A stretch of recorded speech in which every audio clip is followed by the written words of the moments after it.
Okay, thanks for your patience. It is the 3rd of February. We are conducting this meeting via Zoom because we had a third OSHA complaint at a board meeting, and we hope to be back in person for the March 3rd meeting, which is better than Zoom. Maybe we should go back because we can't hear you. Can't hear you, Jim. Okay. Hey, I think, let's go. Julie, can you go ahead and lead the meeting? I've got a microphone problem on my computer. Oh, wow. Thanks, Jim. I don't know what I'm doing. So I don't have the agenda in front of me because I can't have two screens at once.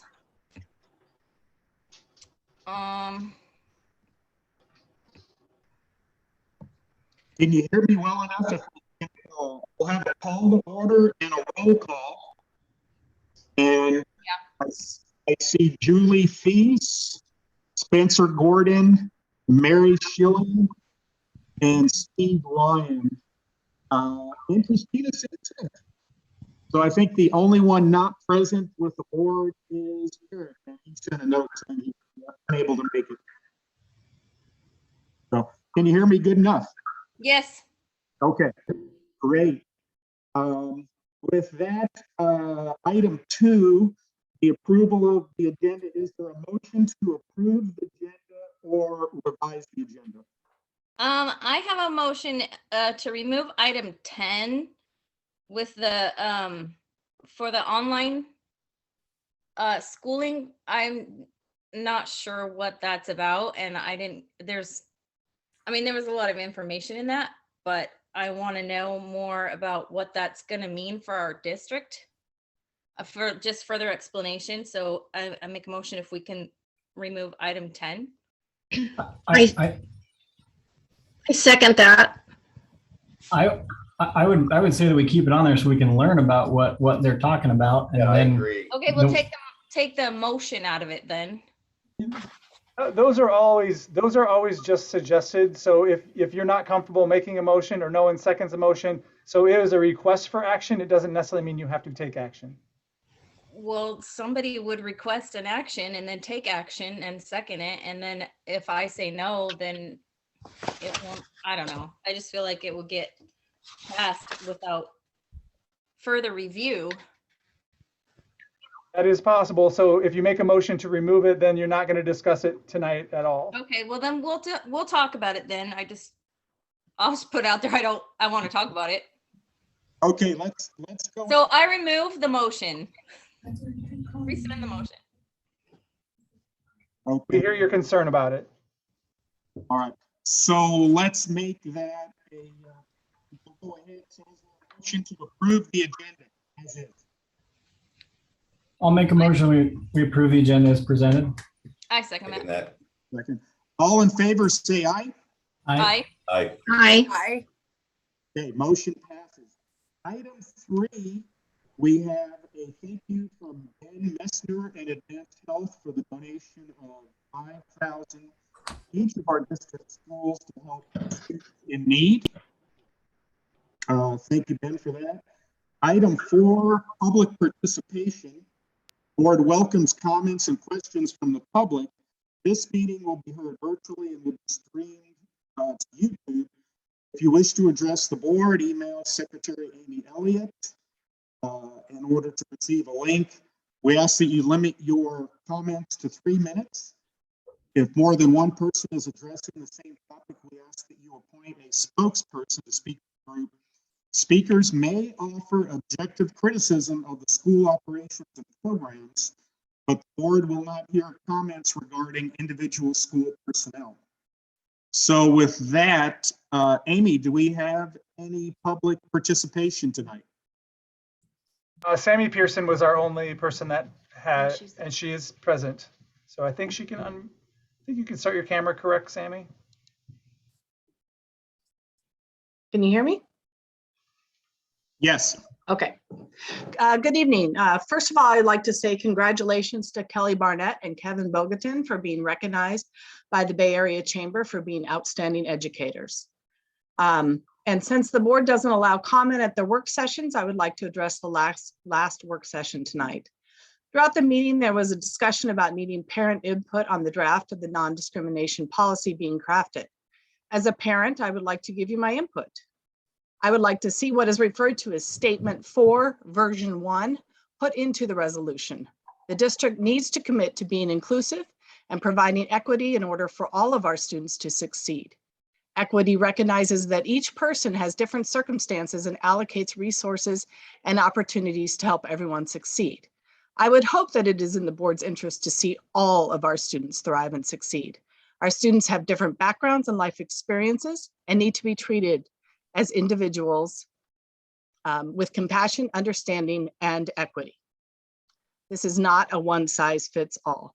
These are human beings who are different, and that needs to be taken into consideration. I would also like to address a vote that was taken at the last regular board meeting. This district has a dedicated superintendent, dedicated teachers, and dedicated staff. The other thing this district has is dedicated volunteers, a lot of volunteers. It is a shame that members of this board decided to send a clear message of what they think of those trying to volunteer for this district by voting no or not bothering to vote to accept someone who wants to serve this district. Thank you. Okay, thank you for your comment, Sammy. Is there any other public comment?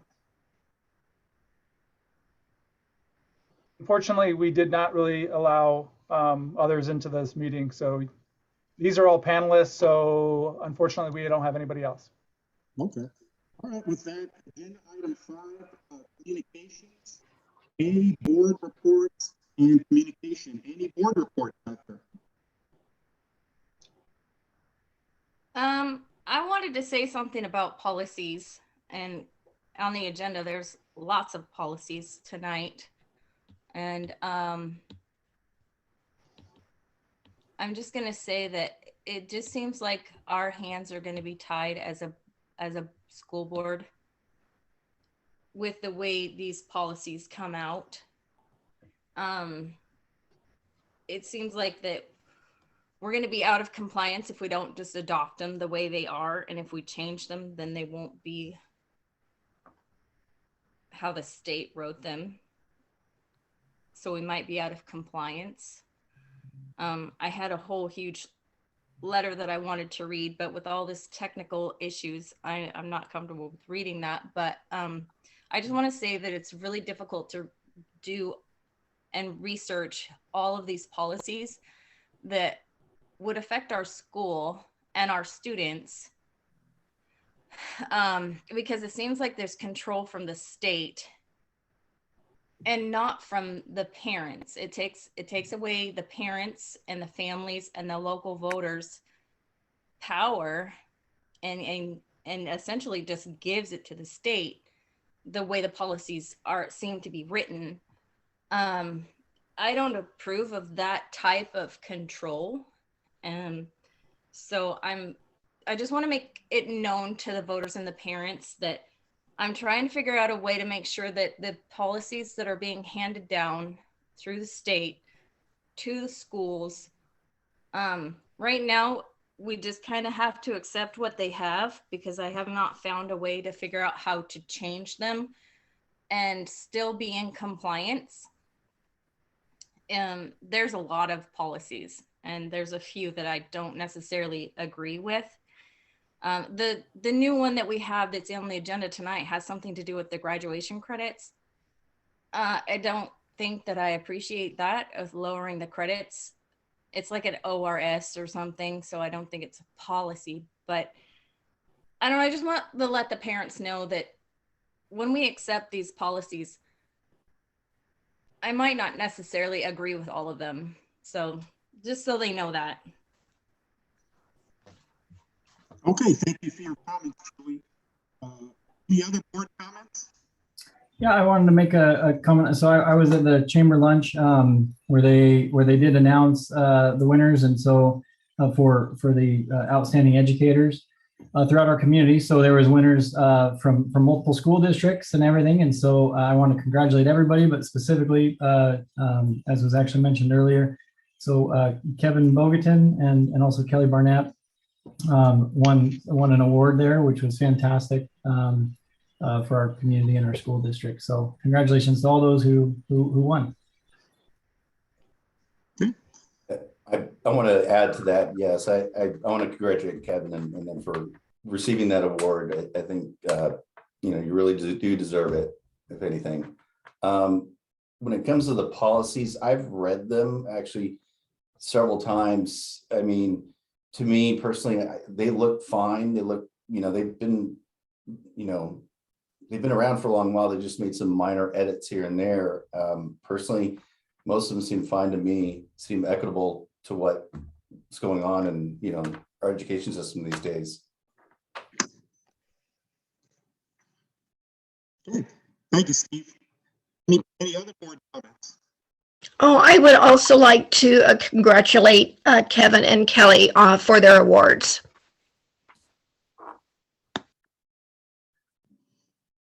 Okay, thank you, Mary. All right. Any further comments before we go to item B, student representatives who may not be able to get in? Okay, with that, we'll head on to item 5B, student representatives to the board are either Maggie Green or Nevaeh Adira present. School representatives, I believe, is what that one cut out quite a bit. Okay. Yeah. Our student representatives, I don't believe I see them. They probably did not get this link. I am guessing they are not being able to attend tonight. We will do some work on this. If we're in Zoom again, we will make some improvements on this. Okay, thank you, Kevin. With that, we will go to 5C, association reports, and that is North End Educational Association report. Christina Garman. Hello, everybody, and thank you for getting me into this meeting. It stinks that we had to change venues so quick and deal with all the tech stuff. I'm happy to report that things seem to be getting better in all of our buildings. We are still having a lot of absences and quarantines, both with our staff and our students, as Omicron works its way through our district. But the substitute teacher situation seems to be improving. We're still having trouble finding substitute EAs, but it seems like we're doing okay. When a teacher has to step out, we're finding somebody to cover. Student behavior also seems to be improving. Check in, check out at the elementary schools and some of the other systems we have in place seem to be working more efficiently, and we've been having less problems there. The increased in-service time with our Friday in-service last week and our early release Fridays has been working wonderfully. We have more time for collaboration. Teachers were able to talk with other teachers and our support staff, and we're in general feeling better prepared for teaching both our students who are in school and our students who are out for quarantine. At the high school, we are unfortunately mourning the loss of our former student, Jake Hanna. It was a very sad way to start the week hearing of his passing. Other than that, things are generally coming along. Thank you. Thank you for the report, Christina. Any questions for Christina from the board? Okay, thank you, Christina. With that, we will move to item 6, the action consent agenda. There is board meeting minutes, new hires, and surplus equipment on there. Is there a motion to approve the consent agenda? Tim, I'll go ahead and make that motion. Okay, we have a motion from Christina. Is there a second? I'll second that. Okay, all in favor of approving action, say aye. Aye. Aye. Aye. Okay. Good. Okay, that has passed. We will move on to item 7. Elliott State Forest Advocates for School Trust Lands, and we'll have a presentation from Dave Gould and Dave Sullivan. Jim, do you want to do the superintendent report after that? Oh. Oh You my it doesn't. goodness. We can. I know they've been waiting. We can have Dave and David go, and then I can go after that if you'd like. Yeah, let's do that. Make sure I'm on here. So yeah, let's go with Dave Sullivan and Dave Gould, and then we'll get the superintendent report. Thank you for that. Dave, you're on. Okay. Can you hear me now? We're both Dave, so that's a bit tricky. My you name's hear Dave me? Sullivan, and I'm a retired Oregon State University professor. And so you might very well wonder, why is an OSU professor talking to you about a forest? You're trying to run a school district. I also, earlier when my kids were younger, was on the Corvallis School District. And I learned that school districts get money from a variety of places, and there's educational service districts. You need to learn about funding a bit. And to understand why the Elliott State Forest is important for funding, you need to understand that when Oregon was set up as a state, the federal government gave about a sixth of the state in terms of total volume to be put into a trust, a land trust for schools. Now, much of that was sold off, but the rest of it was consolidated into the Elliott State Forest in 1930. And from 1930 to about the 1990s, this worked quite well, and $700 million worth of funding flowed through to local schools. More recently, the State Land Board, that is the trustee that's legally required to manage the Elliott State Forest for schools, has decided not to harvest anything. And so not trees, not chanterelle mushrooms, not huckleberries, nothing. And so every year that forest grows 80 million board feet of timber each year, and none of that's getting harvested. At current rates, that's about $1,000 per 1,000 board feet. That would be $80 million. There's roughly 500,000 students in Oregon. So that means there's $160,000 per year per student that is just sitting, growing, and storing carbon, which is a great thing to do because storing carbon would help our climate. The issue really is that when you use the Elliott State Forest to store carbon, there's two problems. First, they're not paying for it. If they want to store carbon with it, then they should be giving the school districts some money. And second, it's not a very good place to store carbon because it has a history of just burning up. And when it burns up, nearby communities are likely to burn as well.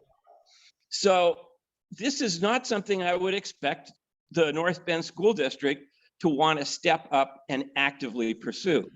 So another role that I have is I am a board member of Advocates for School Trust Lands, which is a national organization that advocates on behalf of school boards for doing a good job with managing school trust lands like the Elliott State Forest.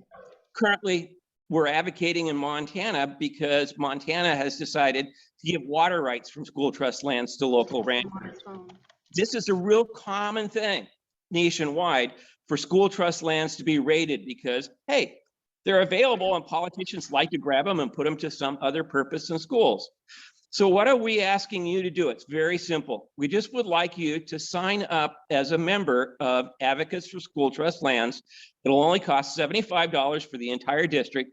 And once you're a member, then we can advocate on your behalf to say, hey, something better, something more legal, something more reasonable should be done with the Elliott State Forest than to take the heritage of our grandchildren and our children and instead of using it to educate them, then just using it to sequester carbon without paying for that resource.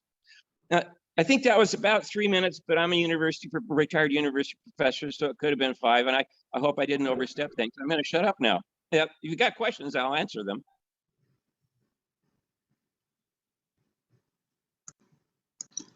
So any questions from the board or Kevin for Dave Sullivan on that overview on the Elliott State Forest? It was a real eye-opener for me when I read through here and checked out all of the links. And I think this is something very worthy to pursue. If not tonight, then maybe we can discuss it in a work session, but it sounds like a really good $75 investment to me. I would be on board for this. I would too. I was wondering, I see on the agenda item, the page that says no action required. Is this something that we would have to have an action required, right? If you want to take action. Okay, I make a motion that we step behind him and join and the $75 fee for him to advocate for North Bend School District with Elliott State Forest. So we have a little more discussion before we move to a motion, if that's okay. Are you able to hear me okay? No. Okay, never mind. One thing I would like to do is to have our district attorney make sure that, you know, if we join and there is some type of lawsuit brought on the behalf of Oregon Advocates for the School Trust lands, that we don't have any liability for the school district. Good point. Did you have, do you kind of hear the question that Jim, I know we're looking at potentially maybe before taking action. I'll just sort of restate what I think I heard you say, Jim, is getting some legal advice on what potential liability the district would hold if they signed up for this. And I don't know if Dave Sullivan, do you have any comments on that? If that. Well, obviously, I'm not a lawyer, so if you want to get a legal opinion, you're going to have to hire someone else. But if you sign up to be a member of a club and then the club does something, the members are not liable. I mean, it's just that this would be true for any club or organization. So being a member of a national organization and then it claims to be acting on your behalf, it may actually go do things you don't like, and in which case then you could drop out and no longer be a member, but no one can come back after the members of an organization of this sort and say, hey, that we didn't like what they did, so we're going to try and get money from you. That just doesn't work. Did include in the cover sheet that the Oregon Advocates for School Land Trust has a specific Class C Oregon nonprofit membership that would be designed specifically for groups like PTAs, school boards, etc. So I think they do have some of this. I mean, they obviously have other organizations that become members under this. But obviously, I am also not an attorney, so I am not offering legal advice. Okay, so I'm not asking you to sign up with Oregon Advocates for School Trust Lands, which also exists, and it's a local sort of affiliate. I'm asking you to join for $75 to the national organization Advocates for School Trust Lands, which has lots of school boards from across the country and many different kinds of members.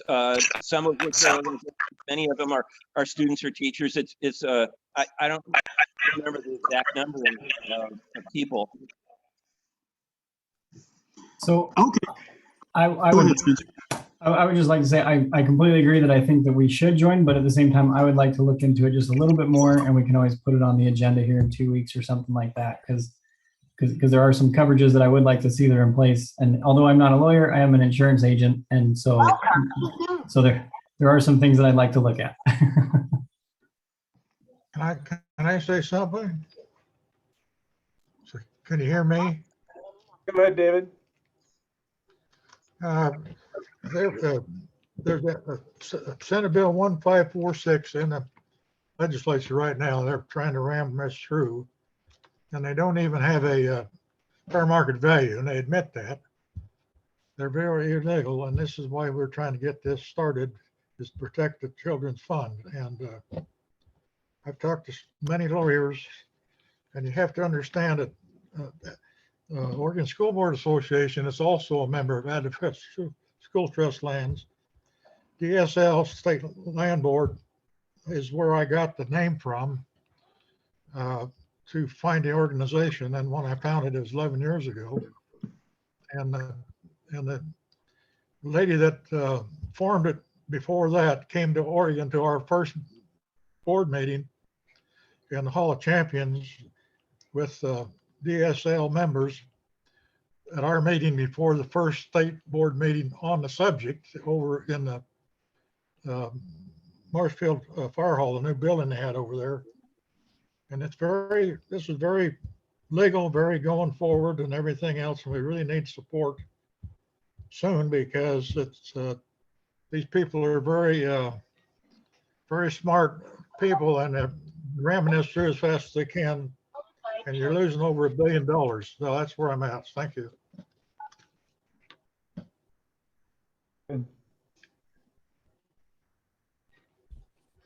I guess there was, I know, Jim, there's two different options. One is taking some action tonight, or one is moving this either to a work session or our next board meeting for taking action with potentially someone joining us on just giving some a legal opinion on membership, and then obviously some Q&A potentially with that person, and I'm sure we can set that up. Yeah. So what my recommendation to the board is that we do get a legal opinion on this. I support, the harvesting, sustainably harvesting the Elliott State Forest. I like what you talked about, Dave, both Dave's, D&D. And I just, as the chair of the board, have a responsibility to just investigate this and do our due diligence prior to joining something where we may be named in a lawsuit. So we try to live our lives such that we're not involved in litigation. So I just want to go into this eyes open, but I do support what you're doing. I want to see that Elliott State Forest sustainably harvested, for the county to benefit from the jobs and from fire abatement. So, Yep. And since our last meeting, or since we posted this agenda, Power School District reached out to me. So we may not be the only school district. Their board is requesting potentially Dave Sullivan to maybe help provide a little bit of background and answer questions on their behalf. And obviously maybe us pursuing. You cannot be the first district. We already have another district. So I mean, it's not like you would be the only one. Oh, I'm aware of that too. But we're not even the only one. I'm saying even in our region, Powers is another one, just even on the coast here region that is right up against the Elliott as well. Mm-hmm. Yeah, Dave, what I'd like to use is an agricultural maybe metaphor for what you've done here tonight. You have planted the seed, you guys have watered that seed, and now we're in the cultivation process where we're going to do a little due diligence. So I want to thank you. I want to thank you for your time tonight. Any further comments from the board? Would you like to bring this back to our next work session?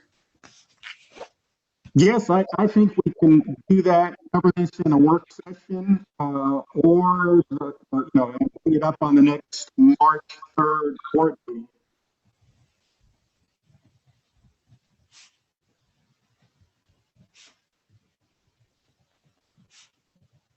Typically, we don't take action at our work sessions, but again, you could do a special session and you can do action items if you so desire. Yeah. So it might be a work session where it's discussed, and then the action would wait for 3rd of March. Yeah. Okay. With that, thank you very much, Dave Sullivan and Dave Gould. We'll now move on to item 8, student behavior management and teacher support. Presented by Tiffany Rush. Hey, Jim, this Bruce is Amy. I think you were going to move to superintendent report. Oh, Kevin. Thank you. Okay. I was going to call him out on that. Yeah, thank you for that. Thank you for that. Go. I get so excited to move on. Kevin, let's go back. Maybe I was going to get out of this tonight, but let's go back and. All right, fine. Here we go. All right, go. So again, I think a little on a serious note to start tonight, I want to begin my report tonight by expressing my sincere condolences to the family of Jake Hanna, who died this past weekend. These crisis events are tough on everyone, especially for a group of students and staff who experienced quite a bit of tragedy and grief these past few years. Tonight, I want to thank our crisis team responders, our counselors, administration, and staff who started this week by sharing really difficult news with their classes. The death of a student impacts schools in profound ways, and our school and community team came together and offered supports, counseling, and often just a listening ear. While the day of the crisis has passed, we know these events stay with our school communities for months and years to come. We need to continue to work together to support one another, care for one another, reach out to one another while everyone heals in their own way and on their own timetable. Our thoughts and prayers go out to everyone impacted by this tragedy, and we'll provide more information as it becomes available. February is Career Technical Education Month, also known as CTE. So our community is celebrating CTE Month to raise awareness of the role CTE has in readying learners for college and career success. CTE Month is also a time to recognize and celebrate the achievements and accomplishments of our CTE partners at the local, state, and national level. This month, we'll be highlighting each of our CTE programs of study on our website and social media. We'll be looking to share stories about our high-achieving CTE learners, exemplary educators, and impactful partners that are a positive influence in CTE. In addition, we'd like to come to the board in March with an overview of our CTE programs and engage our board and community in discussions on the possible expansion of programs or opportunities for North Bend students in the future. I'd also like to celebrate and embrace the rich cultural contributions of our student families. We're proud to recognize Black History Month. That said, we as a school district partner recognize that our staff diversity does not always match that of our students and families. We know we have more educators of color. We know by having more educators of color will improve academic outcomes, not only for our students of color, but for all of our students. We are absolutely committed to this endeavor. We observe Black History Month throughout the month of February. It is interesting to take a look back at where this celebration began. Harvard scholar Dr. Carter G. Woodson, known as the father of Black history, began promoting what was then called Negro History Week in 1926 during the second week of February to celebrate the birthdays of Frederick Douglass and Abraham Lincoln, two men who had greatly impacted the Black population in America. Over the ensuing decades, it has evolved into a 4-week-long celebration of African American history, which is far too often ignored or underrepresented in the telling of American history. Almost from the beginning, Mr. Woodson knew it would be important to have an annual theme for Black History Month, a tradition that began in 1928. This year's theme is Black Health and Wellness, exploring the legacy of not only Black scholars and medical practitioners in Western medicine, but also activities, rituals, and initiatives that Black communities have done to be well. I provide more information I sent out to our staff this week, and there's also a video in my report around the history of Black History Month. I want to congratulate our two scholarship winners of the Barry Chamber of Commerce Education and Workforce Committee. BACC. Not sure, we're getting a little feedback.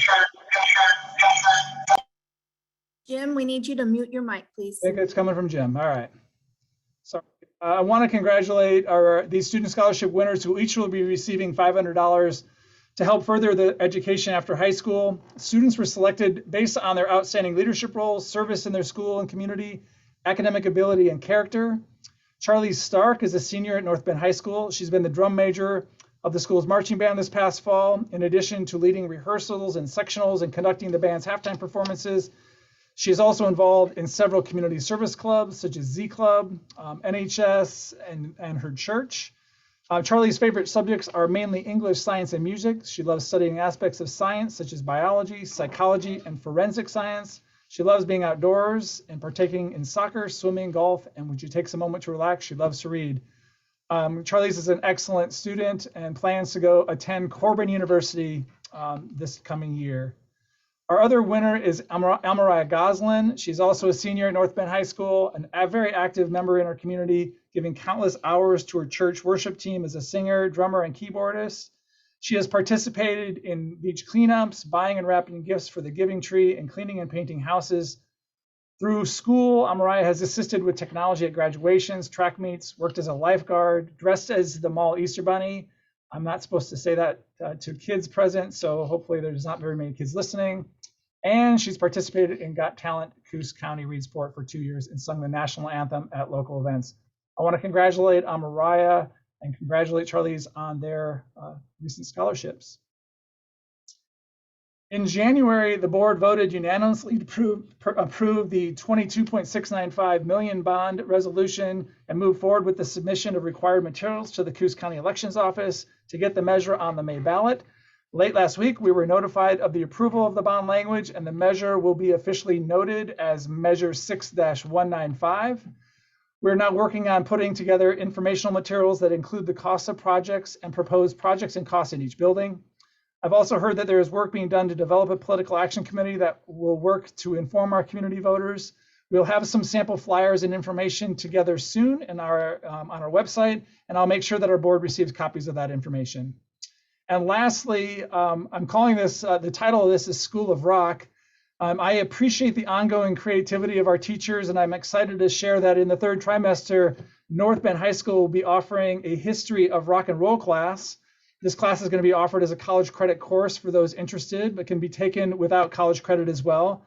A huge shout out to Miss Amber Yester for organizing and leading this class this spring. No prerequisites are required for this class, and the class will span the beginning of rock and roll from its roots to modern day artists.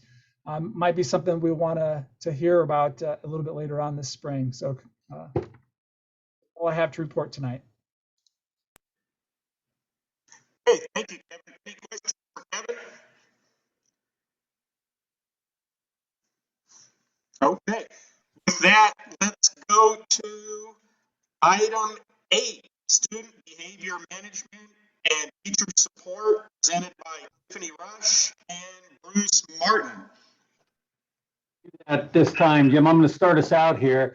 Can I share my screen, Amy? Kevin's going to have to do that for you. Kevin? While we're getting ready to share the screen, I want to just tell you that John Davidson, principal at the middle school, Colleen Reeves, who is the dean of students there, and David Hernandez, a former behavioral health consultant and current educational psychologist at the district office level now, serving the elementary needs, are here tonight to answer any questions you may have as well. Let's see if I can share my screen now with you. You see that all right? Yep. Yes. I'd like to go through and talk a little bit about the history of our behavior program, a little background information, and what we offer as supports in there. Then a little bit about the discipline process that we have, what we do with the data from that, and how we use that to inform where we head in the buildings. Presentation today is directed at, where we have some pretty robust behavior supports in both the elementary and the middle school. I know the board received this, so I'm not going to go through everything. I just want to highlight a couple points in here as we go through. Just know that behavior has been increasing, for probably the last 7 years, and not in North Bend. We're not alone in this problem. This has been a growing problem throughout the state of Oregon and through the nation. We've seen an increased trend in behavior needs and some severe behavior needs, across the nation as we do that. So we've been engaged in working on how do we respond to those increased needs for quite some time. But during the pandemic, we've seen a different increase, and it's kind of exacerbated the problem, you might say, in there. And a couple of the main things that we see in there are related to students and the lack of having some flexibility. Lunches are in the classroom, breakfast in the classroom, reduced recess time, reduced flexibility for students. And it's not all just students. Some of it's fatigue and burnout on teachers' end of it. And I think Christina started to allude to the fact that things are getting better, and they are getting better in there. But we're asking teachers to do a whole bunch. Supervision of students during that breakfast and lunchtime, the cleaning in there, the multiple formats of learning as kids come and go from quarantine in there, places a demand on their time. I know I've been in the building, and I know the Fridays they've just started, and it makes a tremendous difference in their forum. One of the other things that people may not realize in here that's affected our behavior programs as well and our ability to respond is the number of people that have changed positions. When COVID came on, some of our top folks in the testing areas retired and people moved into positions. In fact, probably only a quarter of the people within our behavior program have been there for over a year, year and a half. There's been that much turnover in it. They haven't just quit, but they've changed positions, and a lot of them moved up to different positions as we've gone through. But today I want to talk a little bit about what our behavior program looks like. You know, when we started the behavior program, we developed some goals that we wanted to focus on.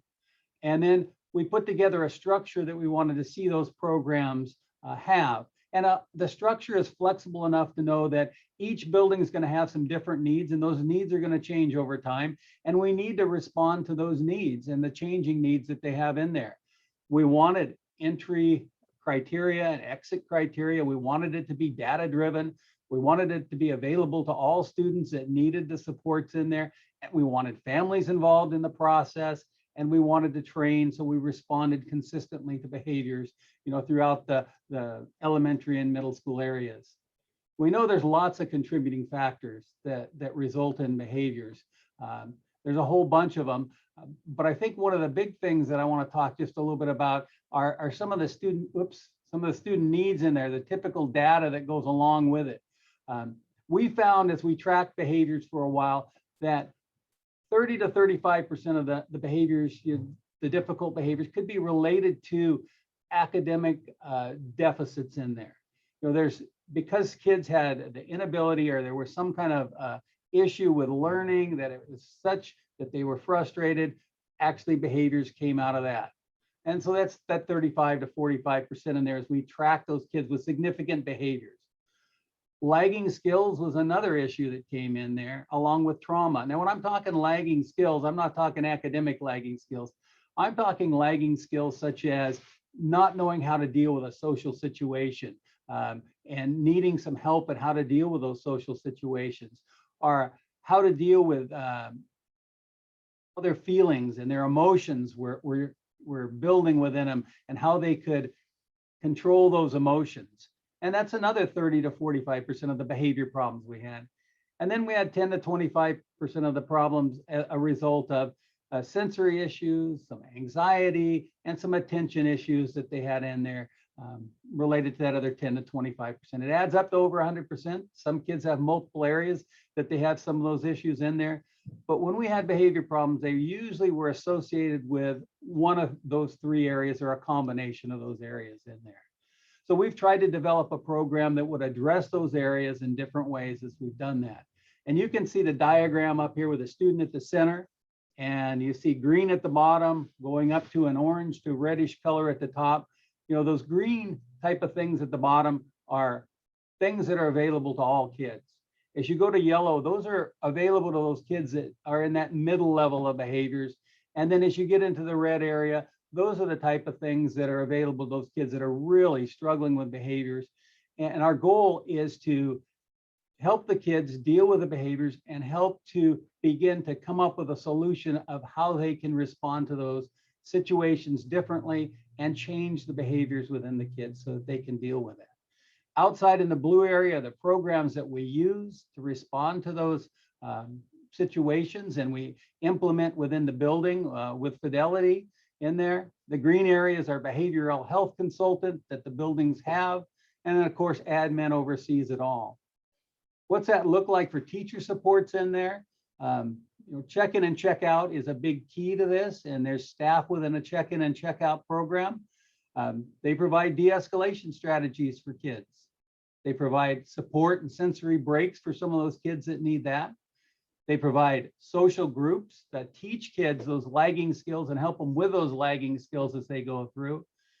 They develop contracts in conjunction with parents and teachers to target specific behaviors and goals that kids work towards, and training with the kids to help them learn how to cope with some of those situations, and not just training for the kids, but also ideas for teachers in the classroom.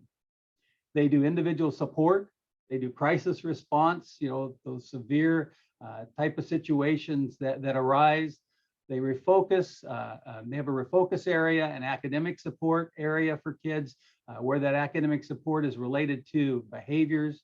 They do observation and creation of FBAs and BIPs, which means functional behavior assessment. We look at what is causing the behavior, and then we set some goals and how do we change that behavior as we go through.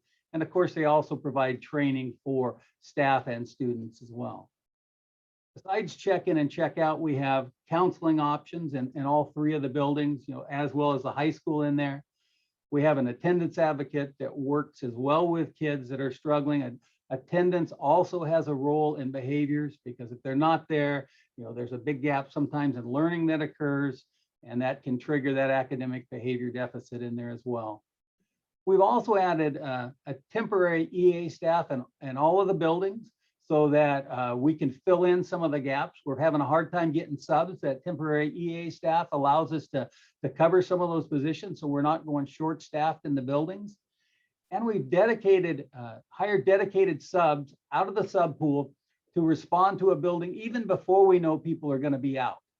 Each building has a dedicated 1, 2, or 3 teachers that are hired pretty much on a daily basis to fill in for staff members.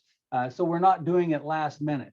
That has helped a tremendous amount, I think, as Christina alluded to, at the middle school and the high school, where you have folks having to sub during their prep periods. So we have subs that can come in and do that. We also have subs at the elementary building, so we're not canceling programs any longer. For some reason that person is not used that day, there is a lot of additional in-service and things that are done with those subs. But I would say the majority of the time, 80, 90% of the time, they're used to sub for those folks that call in sick and come in sick in there. So that's a little bit of the history within our program and supports that we offer. One of the other questions that was asked is, well, how do we track that? And what do we do with data as we go through? How do we deal a little bit with discipline? So I wanted to go through that just a little bit as well. Let's see if I can move on to this one. So this is an elementary behavior flow chart.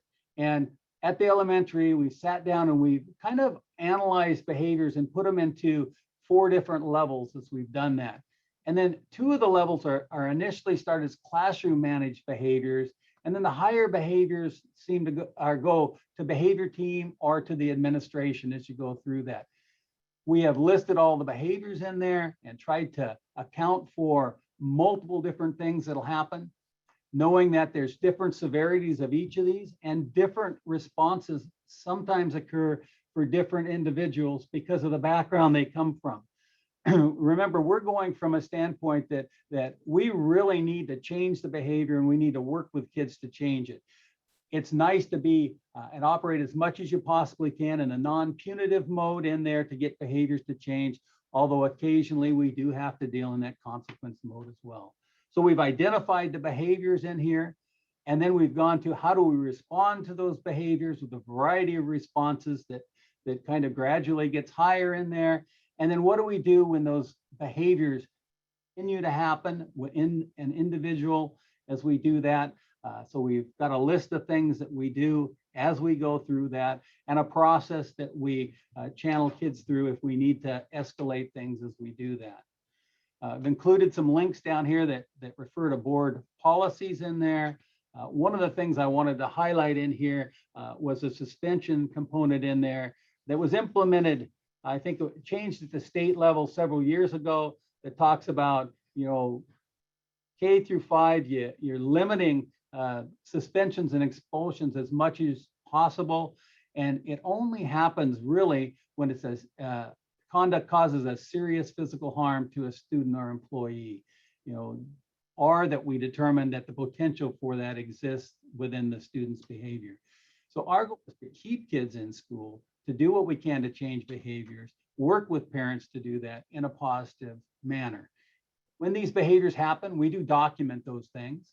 And the next is a referral form. It's very similar at the middle school as it is at the elementary.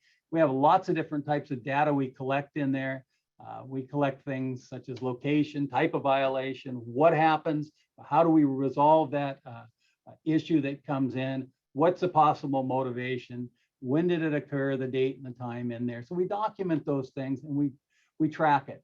Data is our friend here, and it helps us to correct some of the issues that we have, both individually and in systems. So we look at the data and we try to analyze that and make adjustments to where we need to make adjustments in there.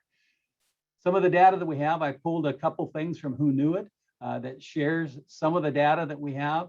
You're looking at the left-hand side would be Hillcrest and North Bay's data. And on the right-hand side just happens to be the middle school data. And there's 3 years worth of data in there. You might, when you look at it, you might say, well, golly, there are a whole bunch of things in this one area in there and nothing for the next 2 years. As you look at the data, understand that we did make some changes in our systems. So some things may not show up across as you go through, but we did do some changes in 2021. So some of the data is broken down to give us more information than it did before when it was categorized into one area. But if you looked at the very bottom would be the total number of referrals. Again, 19 and 20 would be total number of both elementaries combined in here.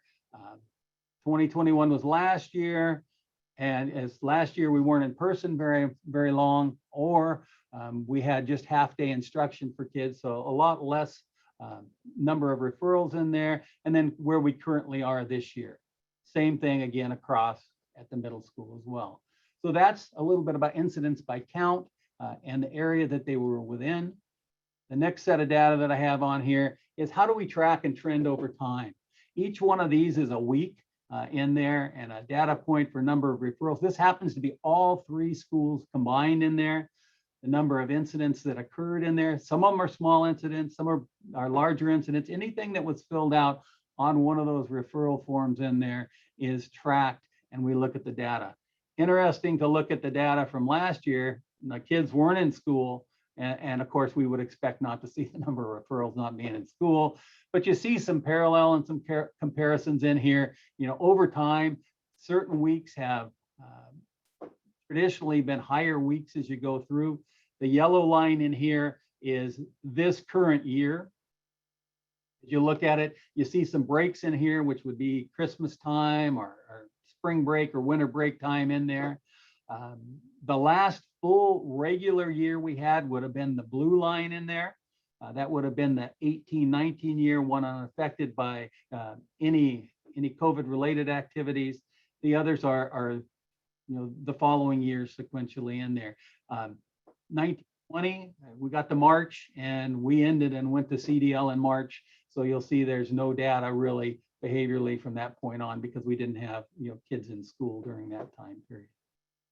So we track that data and we make some adjustments to the weeks and what we do on those weeks if we see a trend over time.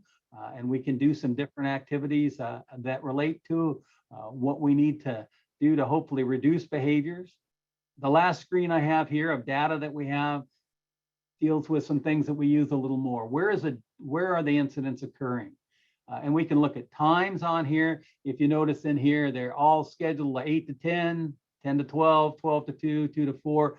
This graph actually, or this little breakdown insert here relates to the graph over here. I pulled it up so you could see a little bit better what each of these areas relate to. As you would expect during this time that we have kids primarily in the classroom, the incidents occur in the classroom more than they do anyplace else right now, but they spend the majority of their time in their classroom. I think that has changed. The last 2 weeks of data, or 2 or 3 weeks of data we see in here, since winter break, maybe a little longer than that, of data that we see in here probably reflects a little more normal type of activities as we go through. So we look at things, we analyze the data, where can we make changes, where do we need to make changes as we go through during those time periods. So that's the information I have. I can gladly leave that up there. I know we have John, and Colleen, and David here if you have any questions for us related to that. Questions from the board in there? Are John, Colleen, David, anything you would like to say? I just have a quick question on one of your first slide, the school-wide behavior support slide. What was PBIS? Thanks, Spencer. I sometimes forget about acronyms on there. Positive Behavior Instructional Supports. It's our school-wide program that we put in. School-wide rewards as well as school-wide trainings that we provide kids in there so they all understand, you know, the expectations in there, and we have incentives for them for making good choices in there. So it's basically that school-wide system that everybody is on the same page with terminology and systems. Perfect. And then, and this, the whole process we have here, this is for K through 12. This is for everybody. This is.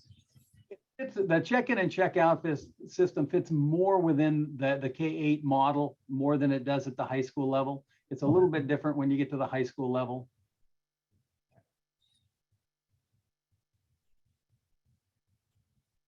And then- Questions you have or comments in there? I'm sure that's really great information. Unfortunately, I really can't hear you. I mean, I can't hear you very much, but can you give me an example of what the lagging skills, what you ask the students to do when they come up with, did you say it was like a contract with them, the teachers and their students? Like, what's an example of what you ask of them? I didn't share this one, but a lagging skill may be something where a student may not know how to socially interact with another student at recess. They don't know how to solve that problem, and they may go out there and say, I want the ball, and grab the ball from them because they really don't know how to interact on that. So we have some social skills type of groups that we do, and we help them understand other ways that they may be able to do those type of things. Or it may be with regulation when it goes to sensory inputs where there's different zones they're in. They may be feeling emotions that they don't know how to deal with. And we may go through and give them some alternative things that they can do to help them deal with those emotions in there. So when they're frustrated because of something, they don't need to yell out. They might be able to do a couple different alternative activities to bring their emotions down so that they can function in the classroom. One example that I often give when we talk about lagging skills, rather than like disciplining a kindergartner, early in the school year, we blow the whistle and we expect them to kind of all come lining up. And we hadn't really taught the skill, but there's sort of an inherent, if you've been in preschool, if you've been in some other environments, we blow this whistle, there's some signal, and then like 90% of the kids will kind of come and line up, even though we didn't teach that. But then, and then send the 10% that aren't following that, that would be an example of a skill. So let's deal with the lagging skill, which is, hey, we blow whistle, you line up, rather than, hey, you didn't line up when we told you, now you're gonna go to detention, we're gonna discipline you, we're gonna, whatever we're gonna do on that side of it, we're gonna say, let's deal with maybe the issue of you didn't understand the rules or we didn't teach you the expectations. So even a lagging skill can be as simple as, hey, when this signal happens, this is the behavior we expect of you.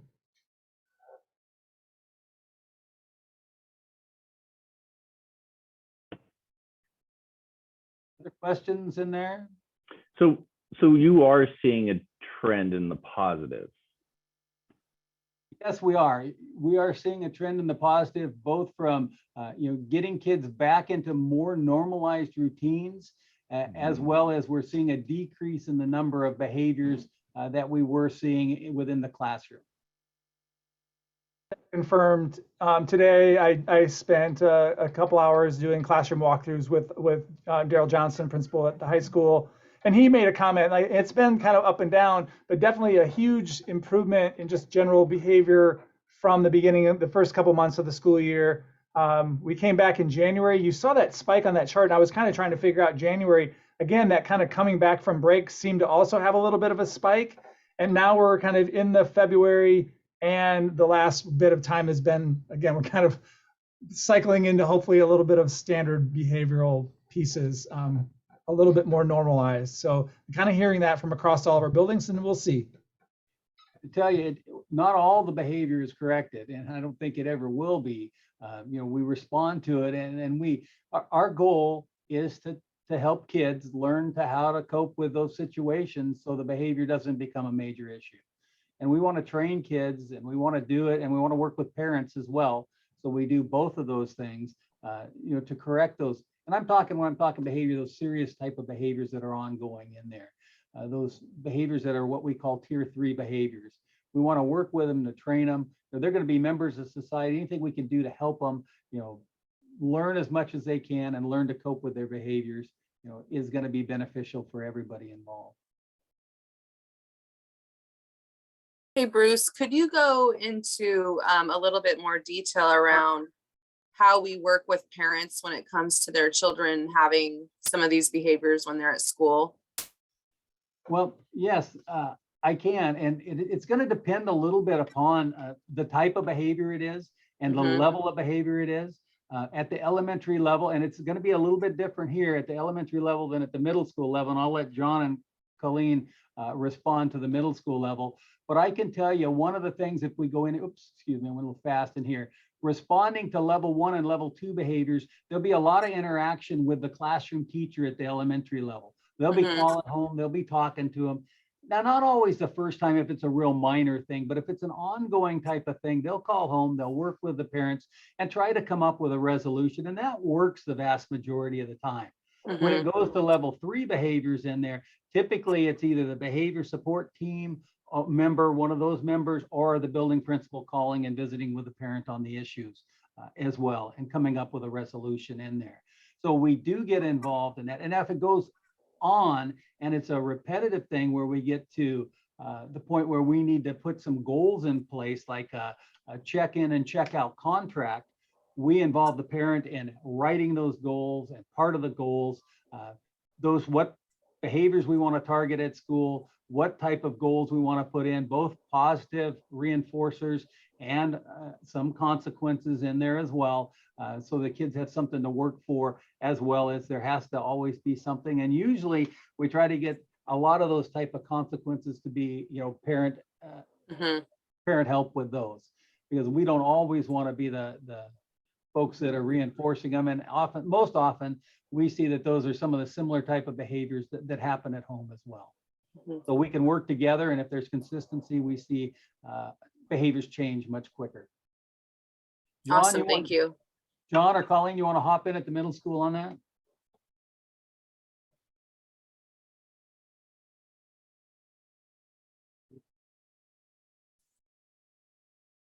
Good evening.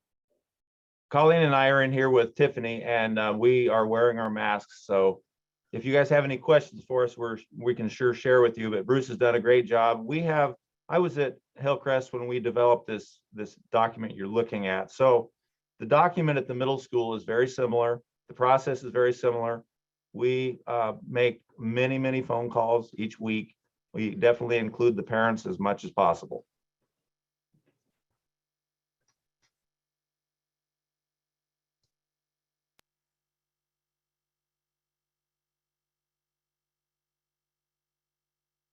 Thank you. Any other questions? We're glad to answer. You're available anytime. And our goal is, again, to help kids and to help teachers as well, and to correct those behaviors as we go through in a positive way as much as possible.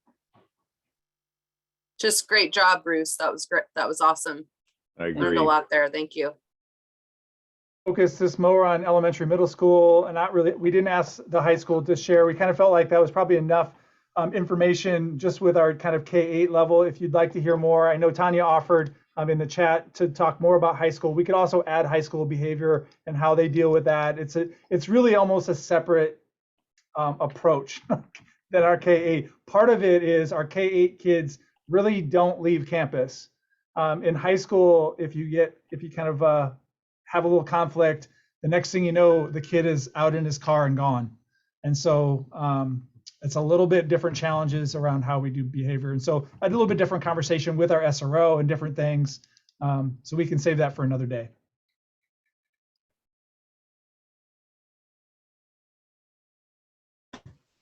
Thank you, Bruce.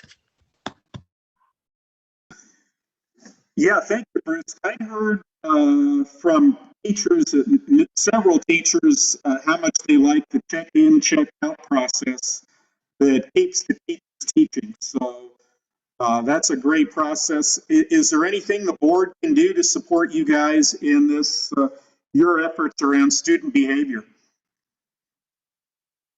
I think just continue doing what you're doing. Our biggest challenge, quite frankly, is to keep staff in programs as we have retirements and people move up.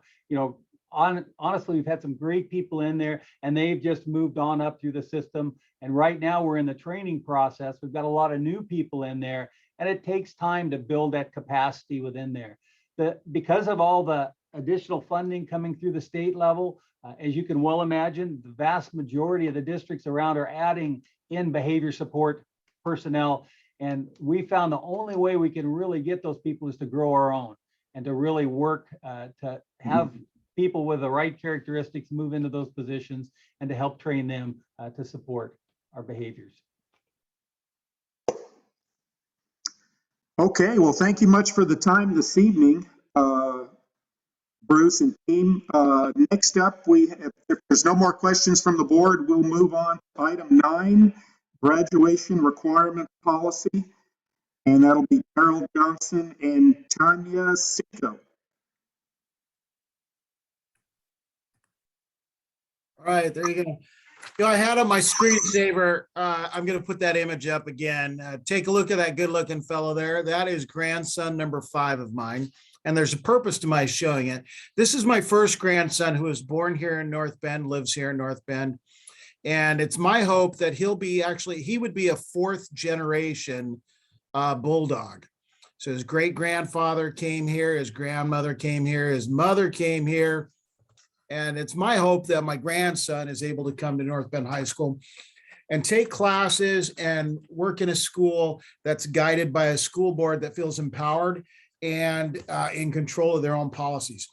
And I really appreciate Julie's concerns early on in the meeting about are these policies written by the state that we have to adopt? This is actually one of those policies that that there are guidelines from the state. But in the past, our board has adopted some policies that maybe didn't line up with what the state wanted. And there was a purpose for that. And that purpose was achieved. At one point, we were struggling to keep students engaged after they achieved the minimum number of credits for graduation. And so there was a vision that we could increase the requirements to include some of the state mandated requirements for graduation, which were covered under our senior capstone class, and maybe also include a class for incoming freshmen as a required class. So it brought us, when we convert the state credits, which are 24 credits to graduate, to our trimester credits, it took us from 72 to 74 credits. And there was good purpose in that. But over time, what we've found is that because we now offer so many opportunities for college level credits here at school, and because we now have a wider range of CTE classes that offer expanded or extended learning in advanced career opportunities, that need to keep our kids engaged for longer is no longer present. So just real quick, as after Julie mentioned, I thought, it's worth pulling up some data. You might be interested in data on this. The requirement to go from 74 to 72 credits would have only impacted 10% or less of our students last year, or 10% or fewer of our students. The vast majority of our kids are well over the required, even over the previous required 74. So that requirement would not be a significant impactor on the vast majority of our students. Of the students who did get credits within the 72 to 73, and even in some cases 73 and a half credits, many of them are students who have had extremely extenuating circumstances that, due to their nature, I can't identify them all because some of them would identify individual students, but pretty significant issues, not just academically. Sometimes there's students in there who struggle with some major academic disabilities, but kids who've had extreme personal obstacles in their lives that they've overcome. Interestingly, one of the kids on this list, I was just talking with Mr. Smith from Bridges today about one of the students who, when I pulled a list of just 100, just dipsticked 100 of our graduates from last year, one of the kids on the list who had 73.5 credits had just called and had a conversation with the Bridges staff, thanking them for getting him over that hump so that he would be able to graduate, and kind of explaining some of the circumstances that he was facing in high school that they didn't even know about. So giving us that opportunity to work with the state minimum number of 72 keeps us connected with our kids. Now, interestingly, of the kids who did not graduate, of the first 110, number of kids that I polled and took a dipstick of, kids that didn't graduate, the highest number of credits earned by kids that didn't graduate is 61. And so I think what we find is that credit number, there's not a lot of kids that we lose down below 72 credits. It's a good number. It's attainable to many students. So a lot of kids who are within striking range that had been behind, we see in their last term of high school get 10, 11 credits. Sometimes there's a wake-up call that they receive. Additionally, I had the misfortune my first term here, I've got to say, of meeting with a young lady who was not able to walk because she did not achieve all of the North Bend required tasks for graduation, even though she had completed all the state level requirements. So that was a tough conversation to have with a young lady who ultimately got her diploma, but didn't walk with her class. And we started asking ourselves during those first 2 years that I was here, what are we trying to achieve with the more rigorous number? Are we achieving it? The number of kids we have taking advanced classes, I think, really shows right now that 74 isn't pushing them any farther. We've got 219 college class students in college classes by course on campus this term, and over 90 college credits being taken at SWAC. So we've got kids that are taking a lot of advanced credits. Interestingly, if you look at our kids, what they can achieve of looking at 72 versus 74 credits, if our students earn all 21 credits their first 2 years of school here at North Bend, that's 42 credits. And if they then go on to SWAC and earn their associate's degree with 90 credits, converting those 90 credits to high school credits, 90 college credits converts to 30 of our trimester credits. Those 30 credits added to the 42 credits from their freshman and sophomore year comes out to 72 credits. So if you set a target of 72 credits, you've got kids that are not just getting their high school diploma, they can also be getting their associate's degree at the same time.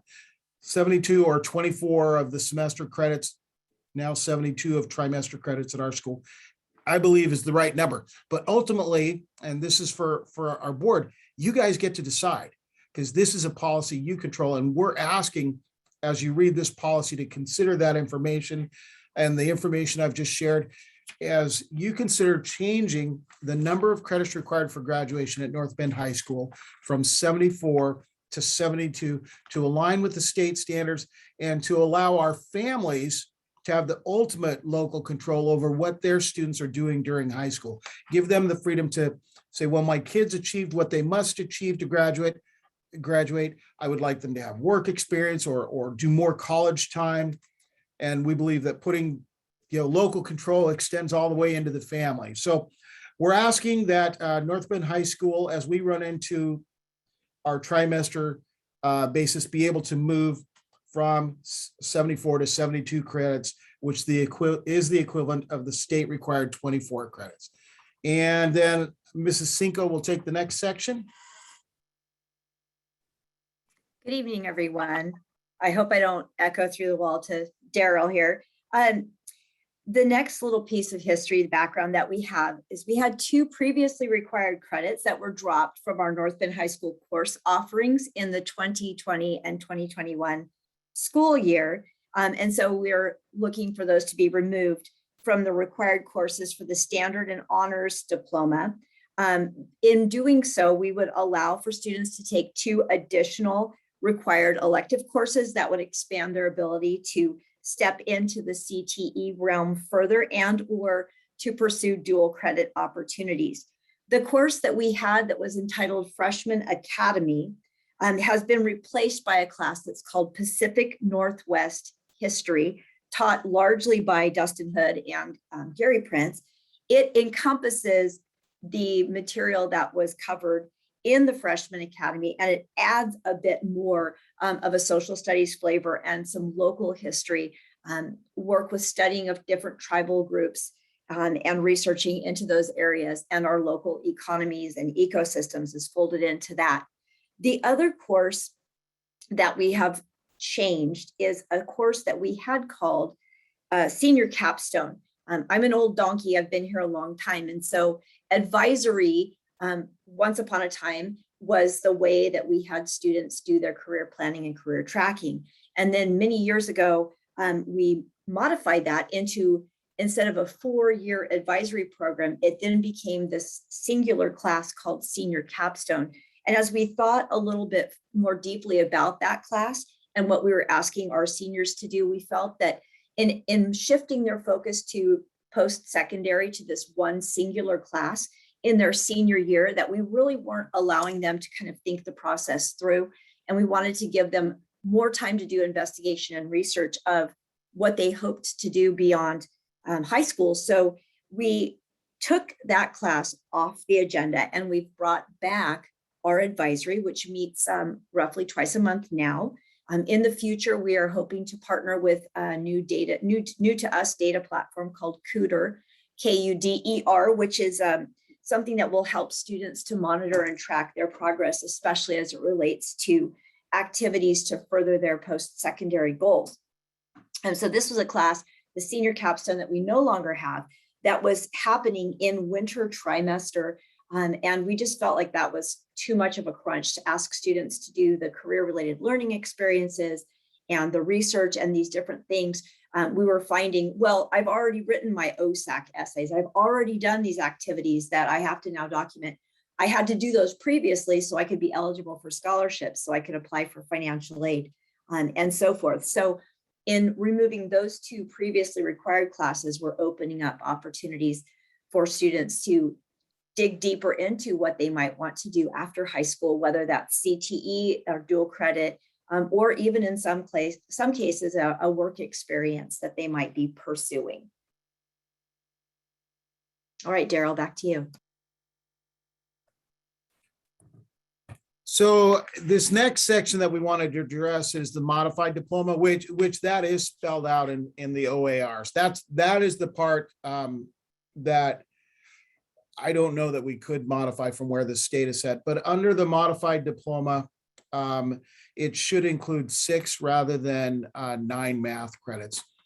And that's to allow those that are on that modified path to have more of the career type learning experiences. And that's all there is in that section. That's a short little section. Back to Cinco. All right, I don't know if, Kevin, would you be able to grant me the permission to screen share?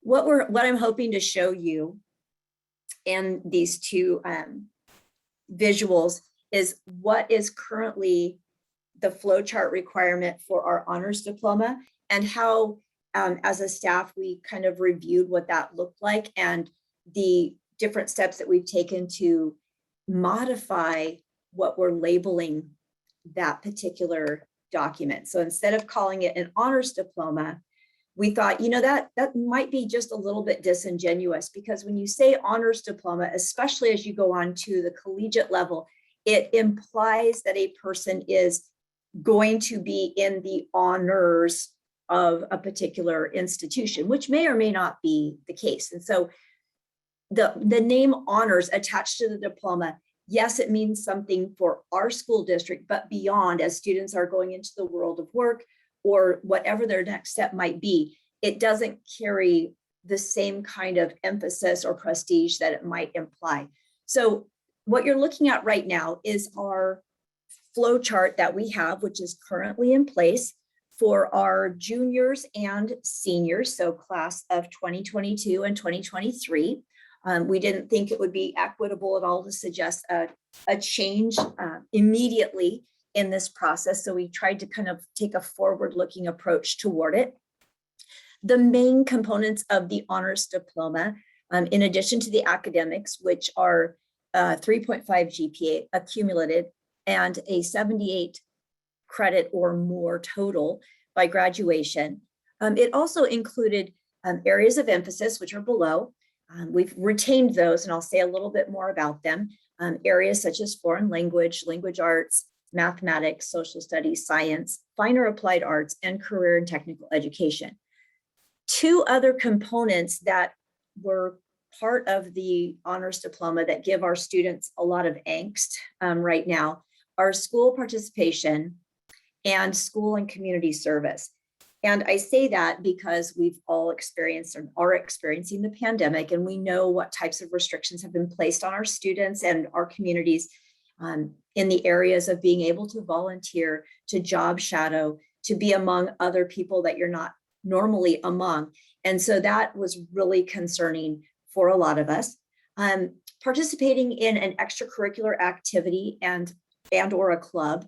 Our board, you are phenomenal in supporting our students who are in poverty, who are in need, with providing funding and access to waiving athletic fees and in some circumstances even providing gear and material that students need to participate. But there still is that other component. And as a person not from the local area, but in my high school and my younger years, I was a student who was in poverty. And I just knew better when I got to high school than to ask to stay after school to do X, Y, and Z, because we had one vehicle and we lived 15 miles out of town one way. And there was no way my parents were going to be able to do that. So I just simply didn't ask.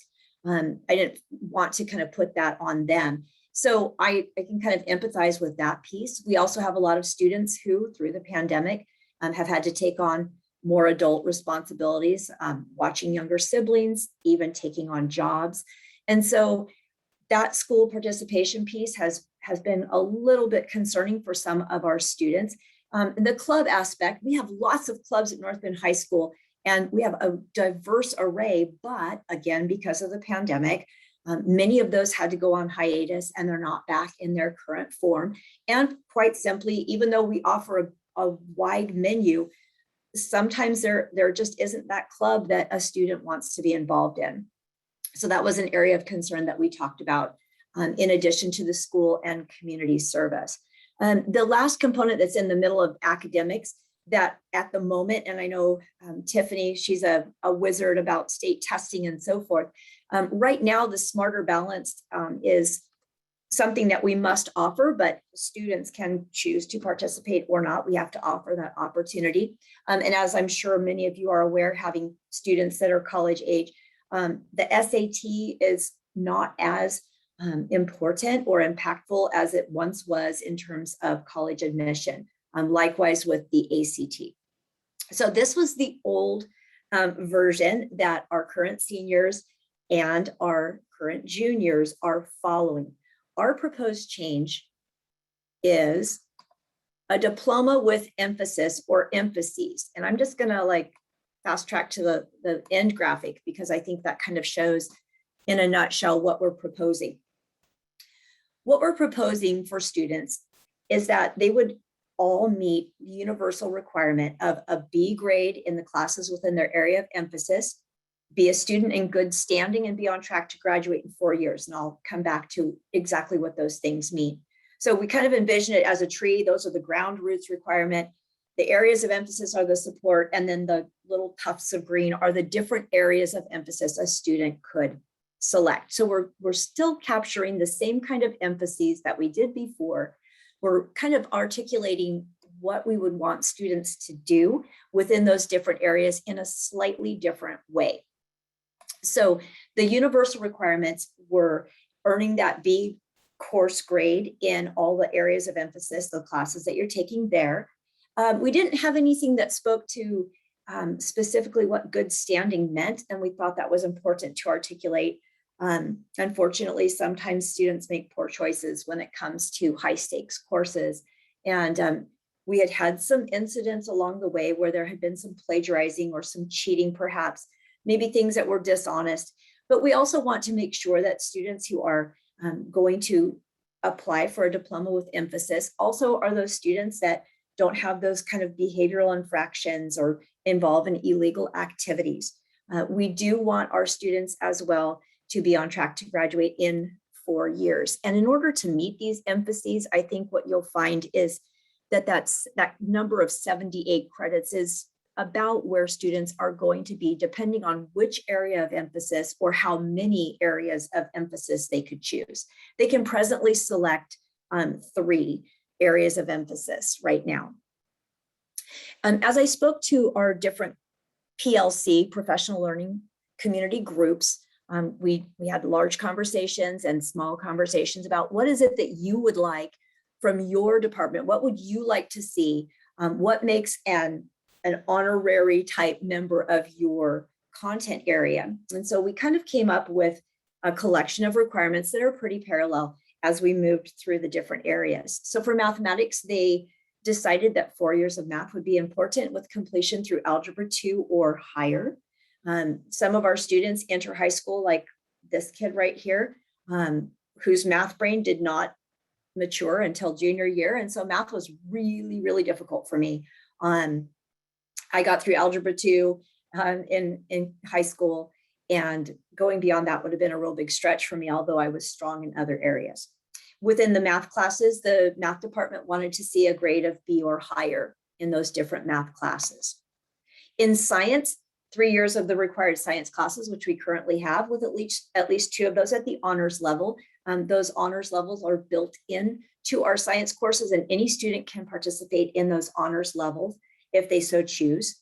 The science department also was hoping for students to have an additional year of a high school science class or a SWOC science class, such as body structures and functions or medical terminology, which are actually offered right here on our campus by Jennifer Hampel presently. At least 1 term of Science Advanced Lab, preferred membership in Science National Honor Society, but it's not a requirement. And again, that minimum B grade in all science classes. That's a common thread you'll see. For English language arts, students would be involved in Honors English 10 and Honors English 11. We do have Honors English 9, but their thought was, well, you know, a student might come in with maybe a little bit of a weaker skill set or maybe lower confidence when it comes to the area of English, but as they build their skills as freshmen, we don't want to penalize for that year of growth. So if they come to that honors level at sophomore and junior year, that would be wonderful. And then to complete a college level series of either composition or lit. The composition courses recently changed. It used to be a 121, 122, and 123 sequence, but our college partner is not offering 123 any longer. So this is why we've listed it in this way, with that B or better in all 9 of the above classes. For world language, and we just changed that instead of foreign language, the state nomenclature is now world language, that students would have 3 years of world language, 2 of which in the same language family. At present, students can take through college credit level of Spanish. And since I'm in the office at present, we aren't live instructing French language, but we do have a sizable amount of students, over 50, who are still involved in 2nd, 3rd, or 4th year study of French using the Edgenuity platform. We wanted to allow for students to, if they wished to delve into languages further, if they wanted to, you know, kind of get a foundation in another language before going on to college, that they could do that. Many colleges offer a Romance language major, which would allow them to take French, Spanish, Italian, or Portuguese, or any collection thereof. And so we didn't want to penalize a student if they kind of liked Spanish for 2 years and then they shifted to French, or vice versa. Again, with a B grade or higher in those world language courses.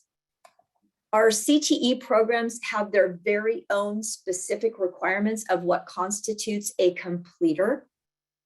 And we are working right now with our various CTE program staff to develop a kind of quick and easy kind of an infogram so that folks can understand what the flow chart of being a completer for the construction trades looks like. For an example, that happens to be a 3-year program. Other programs are a little bit more extensive. And then there are certain certifications that can even come from these CTE programs. And so we're working to kind of articulate all of that so that students who are coming into our school can understand really quickly just how they can get to that end goal We have, again, a variety of strands that are listed and a minimum grade of B or better within those CTE courses. Our last area of emphasis, which is rather popular with a lot of our students, are the fine and applied arts, where we're looking for students to complete 18 or more credits in fine and applied arts with B or better in these courses. And then those different areas are listed below. The kind of goal of this was to not penalize students who, for whatever extenuating circumstances, they were not able to maybe get into the extracurricular or club realm, but we could acknowledge their skill and giftedness in other ways. Maybe you're a poor math student, but you're a phenomenal welder. You're phenomenal in science, but English language arts is difficult for you. So we wanted to not have that cumulative GPA be the be all and end all, especially knowing as we do that when our freshman students come in, it's a big challenge for them because they're earning credits and that all counts.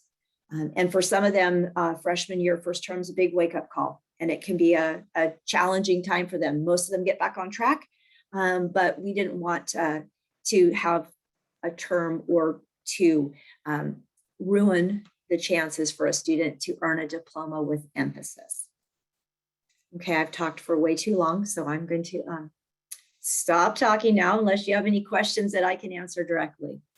I just want to clarify, this is just sort of being shared tonight. It is not included in the IKF policy that would be voting on or moving forward in policy. So this is sort of proposed idea for the 2024. So it would come back as a policy change at a later date with Daryl and Tanya.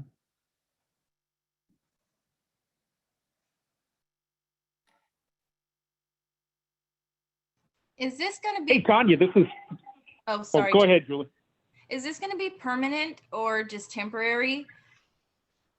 I mean, I think we can definitely continue to have conversations about it. I mean, I love the opportunity that students are afforded to have these community service moments. And when we're out of the kind of COVID restrictions, that is something that I'm sure many of our staff would be welcoming to reinstitute into the program. But I have had already at least a dozen seniors come to me and say, Mrs. Cinco, I don't know what to do. I couldn't do my hours when I was a sophomore, and I've only been able to do one blood drive, and I don't know how I'm going to get my hours. And so that was kind of part of why we went in that direction. But it's definitely a dynamic kind of process, and I think it just constantly needs to grow and modify as society grows and modifies around us. So what are the credits required for a diploma with emphasis versus a regular diploma? Is there a modified diploma, a regular diploma, and a diploma with emphasis? Is there 3 now? There always have been 3. There's always been the modified option. Then there's been the regular diploma, and we used to call it the honors diploma. We're still calling it the honors diploma for this year's seniors and the next. So we've always had those 3. The honors diploma is different in that it asked for students to earn 4 or more additional credits than required. And it additionally had the GPA requirement, the SAT, ACT component, and then those community service pieces and the activity and club component. How many credits are required for each of these 3 samples of diplomas? So the modified is the lesser amount that Daryl, I think, could speak to, but the regular and this emphasis or honors are the same. 74 would get you there at present. It's 72 credits for the modified diploma and 72 credits for the regular diploma under our proposal of IKF. Under the state conversion, it's 24 and 24. The difference on modified is there's a lower number of credits required in the core content areas with a higher number of electives or career-related credits. So basically everybody's now, if they can't get the emphasis diploma, they're gonna all get a modified diploma with it being dropped from 74 to 72, since the modified diploma is 72 credits? So the standard diploma in Oregon is 72 credits also, or the equivalent of 72 credits. So 24 credits is the state number. The times 3 is 72. The difference has always been for the state diploma, the regular diploma versus the modified, is just which credits are required.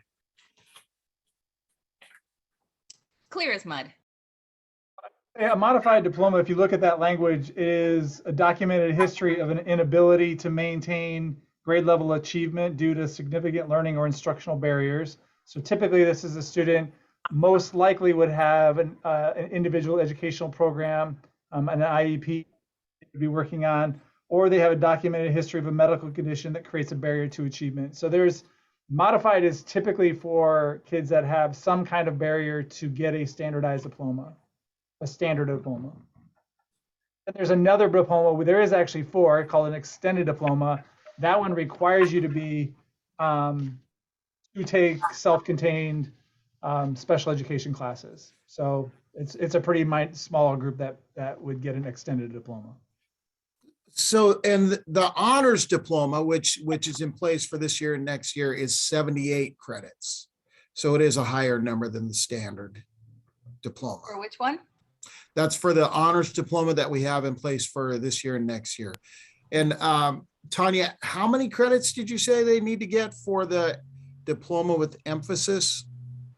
So the diploma with emphasis doesn't articulate specifically the number 78. It is that students would be on track to graduate. So they would need to be earning that either 72. And in many cases, because they're pursuing things like SWAC classes or a CTE pathway, they're often higher than that. So if I can sort of play like the devil's advocate here or something, I don't mean to sound disrespectful, but is this maybe a way to increase our graduation rates and numbers, is to drop it? Because I think that right now we're holding our kids to a higher standard with requirements for credits, that if we lower it to the state standards, that we will have more kids graduate, which will push us up to a higher graduation number. And because we kind of have a low graduation rate anyway, I mean, is that part of the reason we want this? I'll answer that one. So I'm not so worried about the graduation rate, because actually our graduation rate has been increasing and we're on a pretty good path. I believe that this change will serve our students. I referenced the incident during my first year where I had to meet with the child and let them know that because of the one requirement that they weren't able to graduate. 72 is the standard for a diploma, converting the state. 72 is the standard for a diploma in the state of Oregon. We're asking in our community to have more local control. There's nothing more local than the family. So we're telling the family, if we hold on to the 74, that, hey, in our community, you not only have to get what Oregon says you need, you have to get more.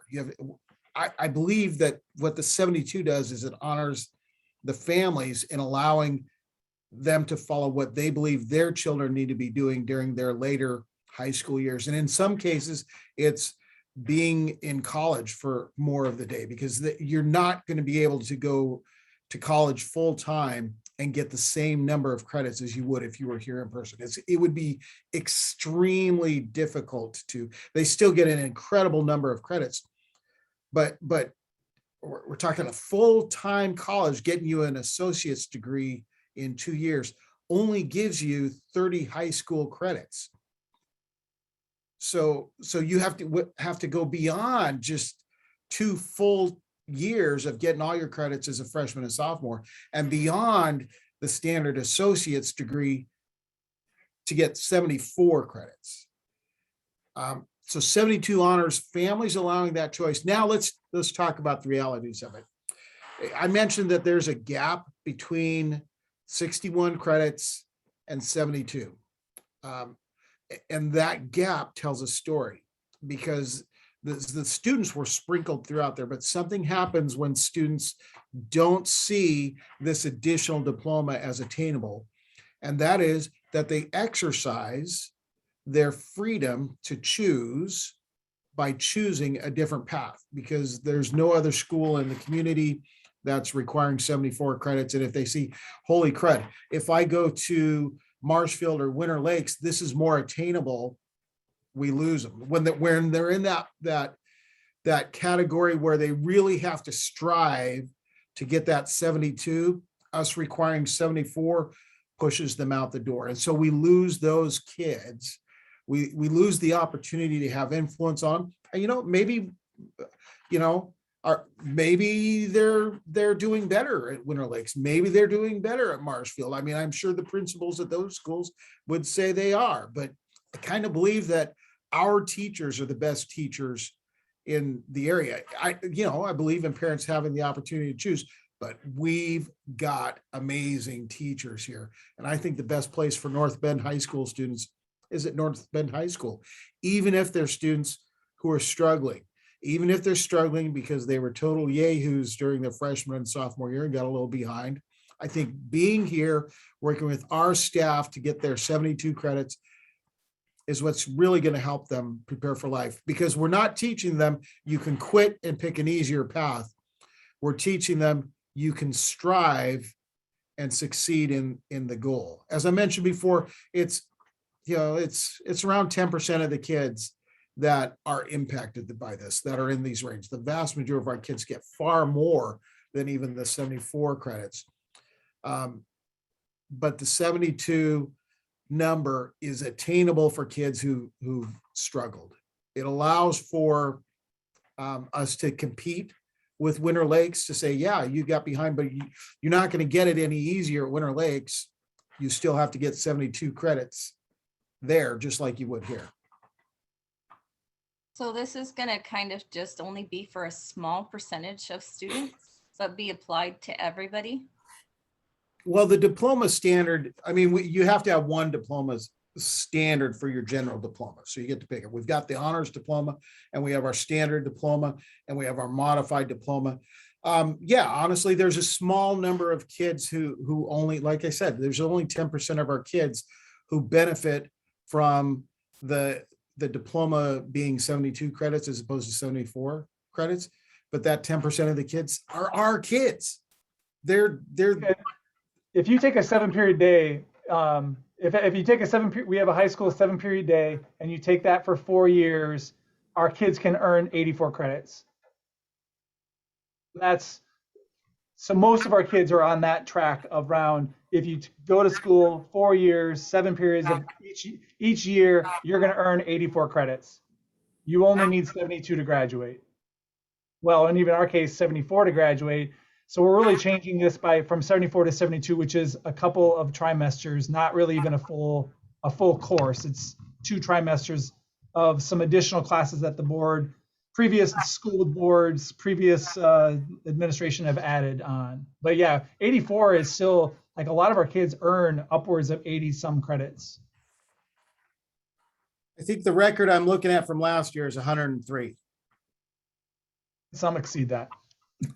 We've got kids that are real worker bees, but yeah, the vast majority of them are earning between 76 to 80, 84, 85.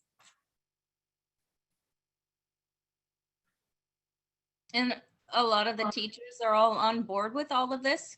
Or do you have any teachers that object? No, this is actually the first implementation of the 72 credits came when the pandemic hit. And so at that time, everybody moved to the Oregon State standard. And we don't have teacher opposition to this. The truth is, going back to your question, if we lost the 10% of the kids that it impacts, they would have graduated. There's no question they would have graduated. Would they have graduated with us? Probably not. And we know that for a few years, we lost students at an alarming rate to some of our local competitors. So 10% of our kids, we're talking like 20 students. You look at the ADM, that's 2 teachers worth. So that's programs lost. So ultimately, yeah, we need to be competitive with peer districts so that we can maintain our programs. If we lose 2 teachers because we are requiring a higher standard in number of credits than other schools, and there's nothing that says these are more important credits, because the 2 that we previously had, the 2 required credits, we don't offer anymore. So we're saying you have to get 2 additional elective credits. Well, that's not even requiring a more rigid credit at this point. That really is creating just a hoop for a kid to jump through. Now, if we say this is what we believe in North Bend School District, we need 74 credits, and here's why: because our kids need a personal finance class. Let's debate about that. Our kids need a class called Your Role in Democracy. These are things, oh yeah, we can talk about that. The truth is we kind of have those classes already in place. That's what our civics class does. But that's a purposeful role in the credits, which is what the freshman academy and the senior capstone classes were. It wasn't just to make the diploma more rigorous, is because they saw those 2 classes and said, this is the opportunity to take these additional requirements that Oregon State says they need to implement, and instead of doing them in advisory and taking all that time for advisory, we're going to put them all in one class, and the kids can get a lot of support for getting it done in that class. And so that's why that credit was added. And we saw a need for incoming freshmen to have some real specific skills training, because kids coming from the middle school were really struggling at the freshman level. And that's a truism. And so there were specific skills that were lined out that were taught during freshman academy. But over time, the need has changed. And it was the social studies teachers who taught freshman academy. And they're the ones that came to us and said, look, we also have a requirement now to teach about, the First Nations of our community. And we've got, we can do that. And we can do all of the content for freshman academy in Pacific Northwest history, which would be a history credit. So it would count towards the 9 credits of social studies for graduation. And then we also saw that the senior capstone class just wasn't meeting the needs of the kids, because for the kids who needed the capstone or needed the career related experiences to set goals and to get an idea of why they're in school, that stuff needs to be done their freshman and sophomore year, not winter term of their senior year. It's really too late by the winter term of your senior year to plot out a path to be a completer in a CTE class, or to plot out a path to get your associate's degree by the time you graduate from high school. We needed to put those things not in the senior year, but in the freshman, sophomore, and junior years, so that kids have a purpose to why they're here.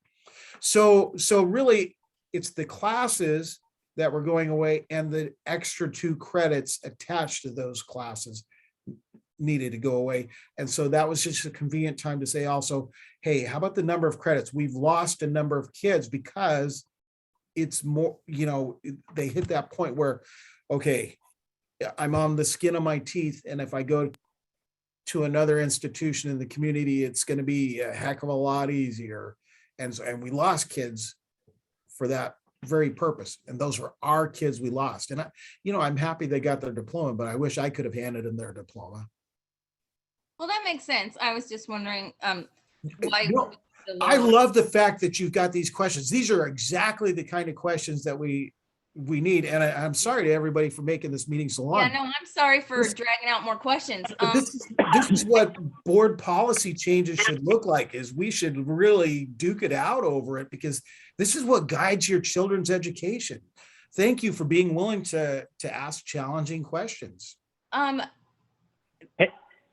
I have one more question, and it's just like, if we have the opportunity to give them the modified diploma at 72 credits, why do we need to lower it for those 10%?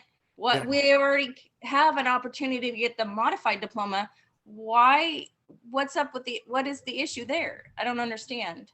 Well, a modified diploma will, a modified diploma has limitations. Just flat out, you're not gonna be able to serve in some branches of the military at the same level of rigor with the modified diploma. So the modified diploma really is for students who are in a situation where there's a documented inability to attain the standards of high school. So as Kevin mentioned, in many cases, these are students who have specialized instructional programs. That doesn't mean that every student that has an individualized education program is going to need a modified diploma, but there's a varying level of support needed for individual students. It's generally students who need far more support and really need more experience with real life, community-based educational experiences, career-related coaching and experiences. And so it opens up the opportunity to do more hands-on and community-based training. It's sort of like modified also changes the standards. Like we actually modify what's expected to learn in those courses. So it has a different flavor. It's not well defined by the state of what it means to be modified. So we can modify things down to a pretty minimal level. So four-year universities, for the most part, do not accept a graduate of a modified diploma. Our community colleges it could reject you if you have a modified. Yeah, it's not the same as the standard diploma. So those students who get 72 who really earned what is considered the standard diploma throughout Oregon would be ineligible for military enlistment, ineligible to serve on most police departments, ineligible for four-year college opportunities. It's a door closer. So you're asking us, in a sense, to change the verbiage of modified diploma to standard diploma. No, the modified diploma. So the reason the modified diploma is on there is somehow in our policy, it was written 9 math credits, but that doesn't line up with the OAR. So the OAR say 6 math credits for the. Oh, okay. So it triggers that. I'm asking that on the requirements for the regular North Bend High School diploma, that we no longer include the requirement for freshman academy and for senior capstone, which are 2 classes we no longer offer. And that would make a corresponding adjustment in the number of credits. So from 74 to 72, which aligns us with the standard diploma throughout the state of Oregon.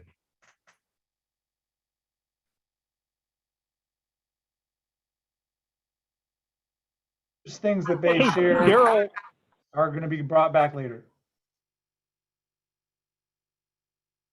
Hey, Daryl and Tanya, a question on the honors versus diploma with emphasis.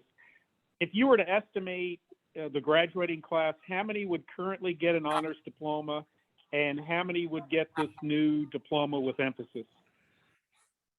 It's a really good question. When we talked about making the change with our staff, we kind of were making it in parity with when you go to college and you have a declared major.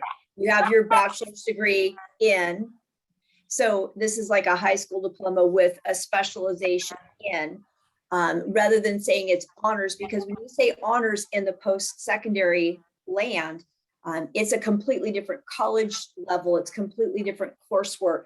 And in many cases, students have to apply in college to be in the honors program.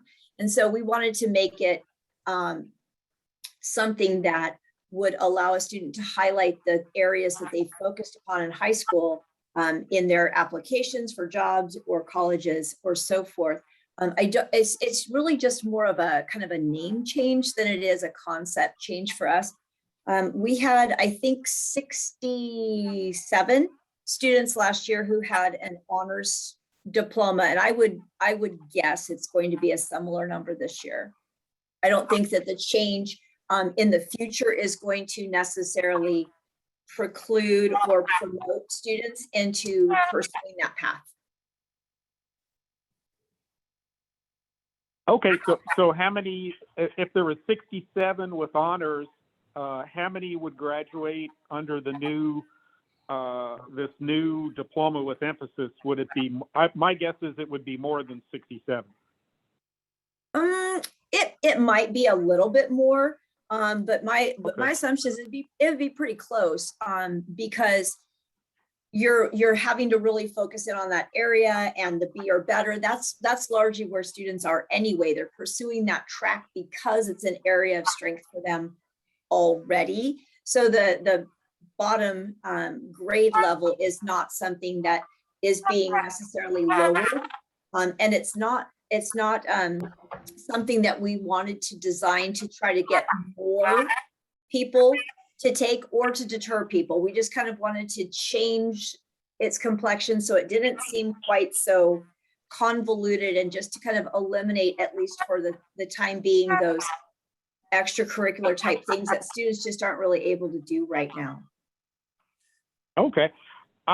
Thanks for explaining the difference in the secondary. I guess, I'm not involved in college admissions, but just in the vernacular, when I would hear honors, I would think, well, that student did something above and beyond. They had a higher GPA. Maybe they took a tougher curriculum. Now, if you were to have a diploma with emphasis, is that vernacular or terminology recognized widely throughout the collegiate world? I don't know that it's any more recognized, but the classes that students take that are delineated as honors, for example, honors English 10, honors English 11, they are transcripted as such. And so when students are doing applications, submitting the transcript is a very common step that students must make. So it would be clear to the admissions. The titling of the courses is not going to change in any manner. So the fact that I took honors English is still going to be on my transcript. But what it's not going to do is give a student the perception that if I have an honors diploma, I am therefore hotlining it into honors college. I'm not necessarily in honors college. So we just want to make sure that we're kind of just acknowledging these strengths that students already demonstrated in this other name system, just in a different way that didn't imply, oh, well, if you have an honors North Bend diploma, you're automatically in the honors college at U of O. Gotcha. Okay, thank you. Thank you for that explanation. Any other questions from the board for Daryl and Tanya? I have a question for Tanya. I was wondering if we could get a copy of your presentation, Tanya. Absolutely. I would be more than delighted to share that with you. It was very informative. Thank you both so much. I just couldn't quite read some of it on our screen tonight. And I'm sorry, I have an animal problem, so that's why there were dogs and North Bend colors. So yes, I'll be more than glad to do that, and I'll share it with Amy and Kevin and make sure that I get your addresses as well. Great. Okay. Thank you so much. Of course. Any other questions for Daryl or Tanya? All right. Thank you much for the good discussion. There was got a lot of good detail out there. I want to thank you for the understanding. It's 8:13 p.m. and before we proceed to item 10, I'm going to propose we take a 7-minute break so that we can go refresh ourselves and come back at 8:20 and talk about online learning and see. Then we've got district financial report and then first read policies. We may not make it through a lot of those first read policies. I'll see how the team feels. So with that, let's take a break and come back at 8:20. Sound good? Sounds good, Jim. Yes. Thank you, Jim.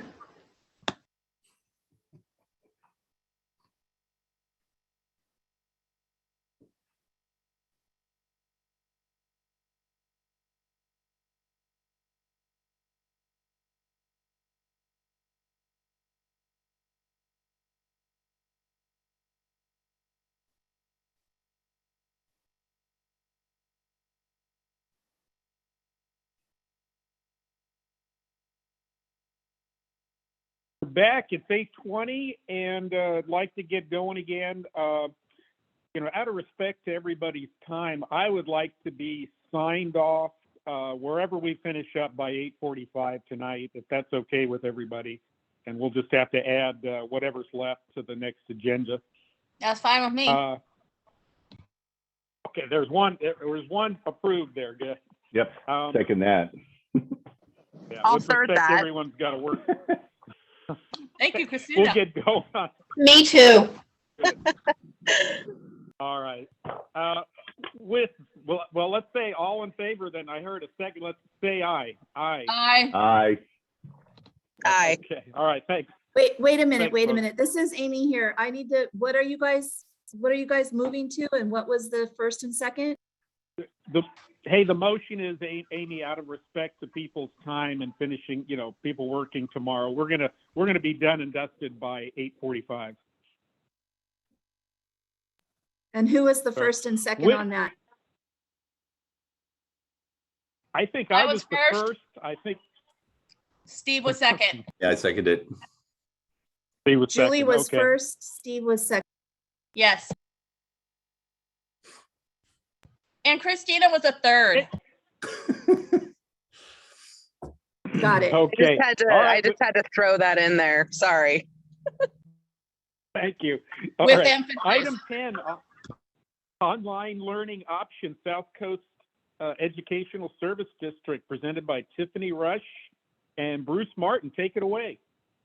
Before they jump in, let me apologize a little bit around this one, because it seems like this is a little confusing, and I'm kind of throwing Tiffany and Bruce into this because I know there's a lot of confusion on this. And at the end of the day, what we were trying to do is, if you remember a couple months ago, we mentioned that we were stopping our online program, specifically more at the secondary level. That's where we were offering it this first trimester, and we had declining numbers. We basically couldn't put it together, and we decided to end it. At the same time, our region superintendents, Reedsport primarily, I think Powers, Myrtle Point, I think is part of this. There's a group that's saying, hey, we want to offer an online program. And I was one of those saying, hey, yeah, I wouldn't mind having a hybrid online versus only Oregon Virtual Academy as an option. And so as we moved that away, the ESD sort of stepped up and said, hey, let's figure out an option that maintains kids in your district, that they could participate in sports, do different things, participate in classes. If they wanted to attend CTE classes, they could, and provide an online option. So kind of a hybrid online option. Are you interested in supporting that? We all kind of like, yes, that sounds great. And we were doing that through the ESD with the expectation that the ESD could move forward with this. We would use some of our ESD funding to kind of get this up and running. And we ran into this hurdle, which is why we're here tonight. The hurdle is the state has said, hey, ESD, you don't get to run a school. And if you're going to, the school districts that are doing this, you need to follow state standards, and you need to meet state requirements, including an approved adopted curriculum. So the state said every district that would be participating in this online program needs to approve the online program that you're going to use.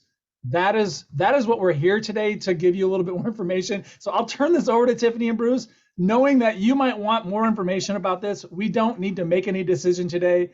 We can come back with additional information about this concept of online hybrid. And in the end of the day, we weren't really thinking this was going to be a huge board action. We were going to do this through the ESD. It may require us to do board action as we move forward. So is that a good intro to this? Does that help a little bit? I'll turn it over to Tiffany and Bruce. Okay. Yes, it does. All right. And again, it's like, I think it was we didn't expect this sort of hiccup with the ESD.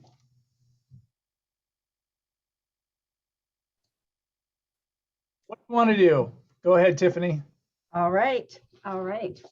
So as Kevin mentioned, the local superintendents had a conversation, I think multiple conversations, about what as a region we could potentially offer, thinking about our families who had requested online, knowing that we had this year, in some cases, had attempted to do online options. And then as our students were present in our classrooms and watching some of our teachers attempt to do in person and online, that became extremely overwhelming and frustrating. And also knowing that we have some families that are choosing to homeschool, where if they had an option of being part of our district and also having some options in terms of online curriculum, especially if it was adaptable and has the ability to be more personalized, would be very beneficial for those particular students and families. It would be a benefit. And we love the idea of being able to keep our own students. And so Bruce and I were invited to be part of this team.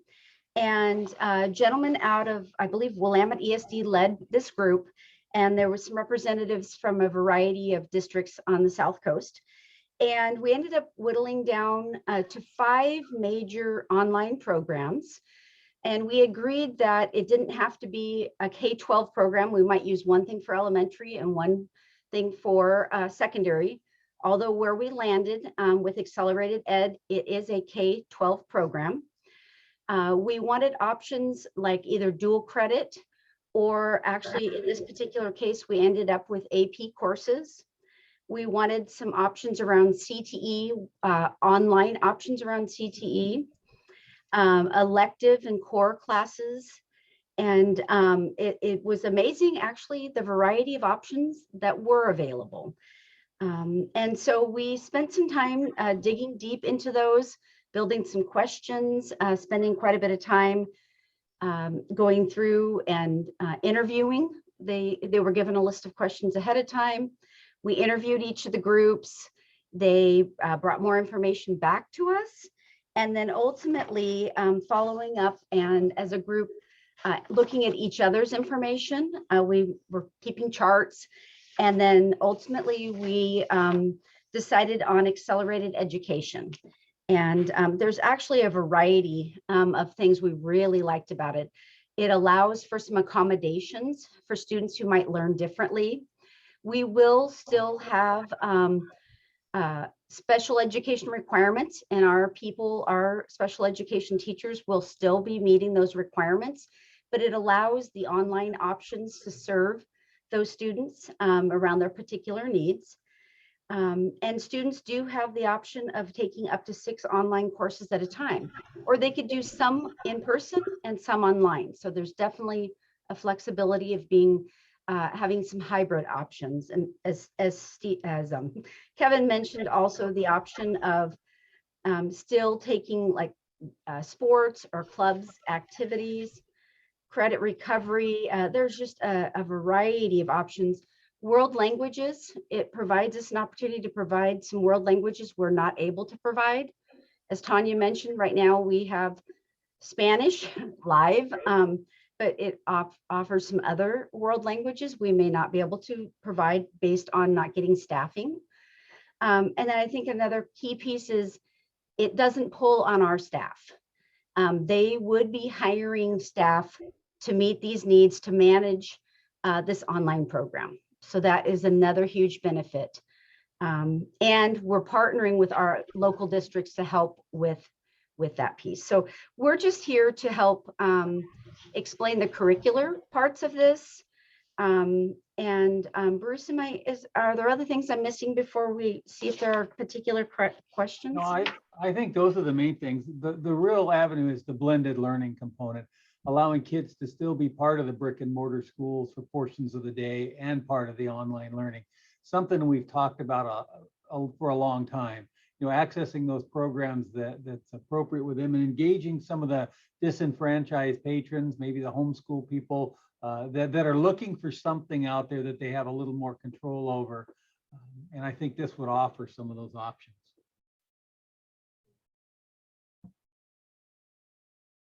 Are there particular questions we could answer this evening?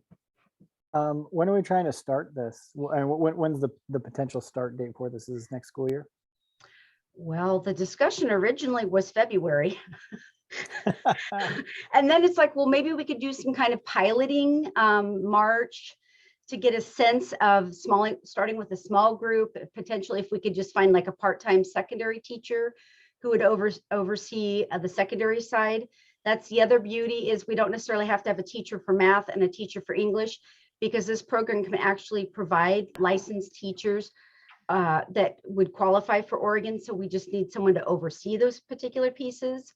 And they might have a part-time elementary teacher that would oversee. And so the hope was to do some piloting this spring, but as we get closer, the reality is it will probably be this fall. So then there will be some time spent marketing this spring and sharing information with our local families so they know it's an option for next fall. So we have a little bit of time to maybe talk about this a little bit further, maybe talk with the ESD just so we can all understand it and get a better sense of what we're talking about. Absolutely. Absolutely. And there were some links in the handouts you received. And so we'd be willing to spend a little time digging through that as well. And we could also, we'd be happy to share some of the information. I think Karis from ESD shared quite a bit, but if there's anything in particular, Bruce or I could help you with, we'd be glad to do that. Okay, awesome. It sounds like a great plan. I really like it. But yeah, it'll be great to learn a little more. I know you're talking mostly about the curriculum, and I don't want an answer to this unless you have one. How is this going to impact teachers' salaries are we going to have to hire more staff? It's just putting it out there. I don't necessarily need an answer. Goals in this is maybe capturing potentially like homeschool families, not necessarily moving. So I think part of this isn't we would not be hiring teachers. This is hired through the ESD. We would help fund that on a per student basis. Again, that will all end up being like there's a lot of factors that are sort of unknown in this. Is, well, how many kids are we talking? So they have projected that if you had 70 kids, the average cost would be about $5,000 per student would be like the actual cost. So if they had 70, by kids being in the North Bend School District, I think our current school fund, and Tim can credit, it's like 8,900.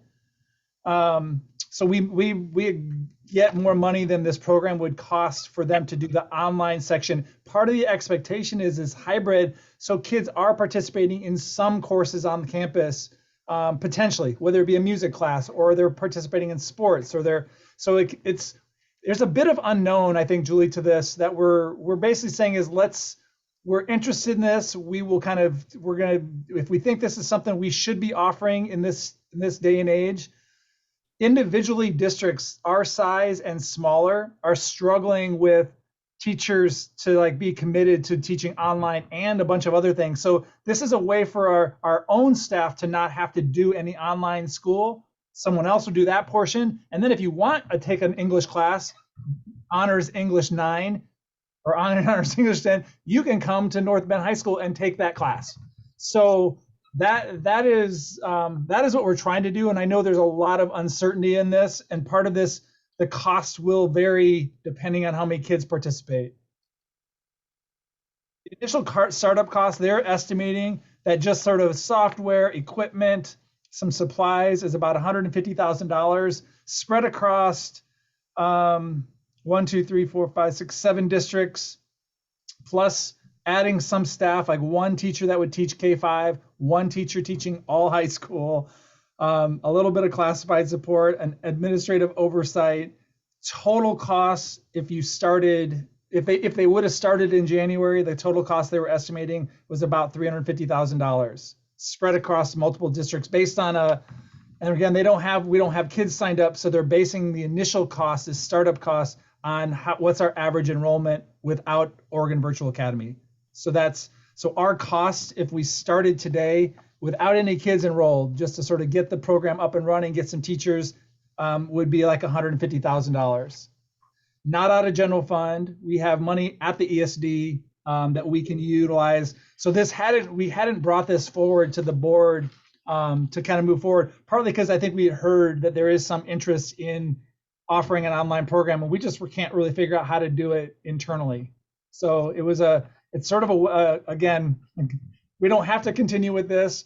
It is really in its infancy stages. And so again, an opportunity, again, if anything, this is a good opportunity to get some feedback on, yes, go ahead and keep moving forward. And obviously we can come back with, if you need to take, we do need to take action at some future point here on the curriculum side of things. Thank you. I didn't feel comfortable with passing it tonight, but I definitely want to pursue research in this and make sure that that's something that meets our district's needs. That's great. Is there more information, again, even as this, we can take any questions, but additional information that you would like from us or the ESD or from anyone else? The curriculum provider, there's lots of options where we can get you more information. I do have one question. Tiffany said that the student can take up to 6 classes online. Is that 6 per trimester or per school year, or do you have that answer yet? But my comment on this is absolutely, I'm thrilled to see this option. And if we can make it work, kids learn differently in different environments. So this is something I'm really happy to see. I was a little disappointed when the option went away, but now I'm pretty excited that it's coming back. So thank you, and ESD and everyone involved, and you and Bruce for your information. Appreciate it. Mary, yes, it is per trimester. So districts here that are on semesters can still keep their courses on semesters. Those of us on trimesters can still keep our courses on trimesters. And so that would be full-time for each trimester. And then a piece of this that we also spent some time on is making sure that the program aligned to our state standards.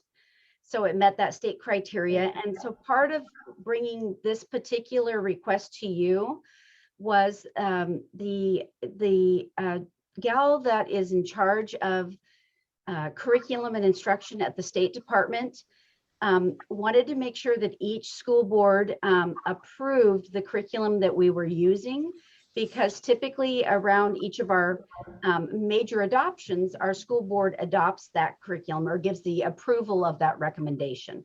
And so that was that piece of, have staff looked at the curricular pieces. Do we have alignment to the standards? Does it meet accessibility guidelines?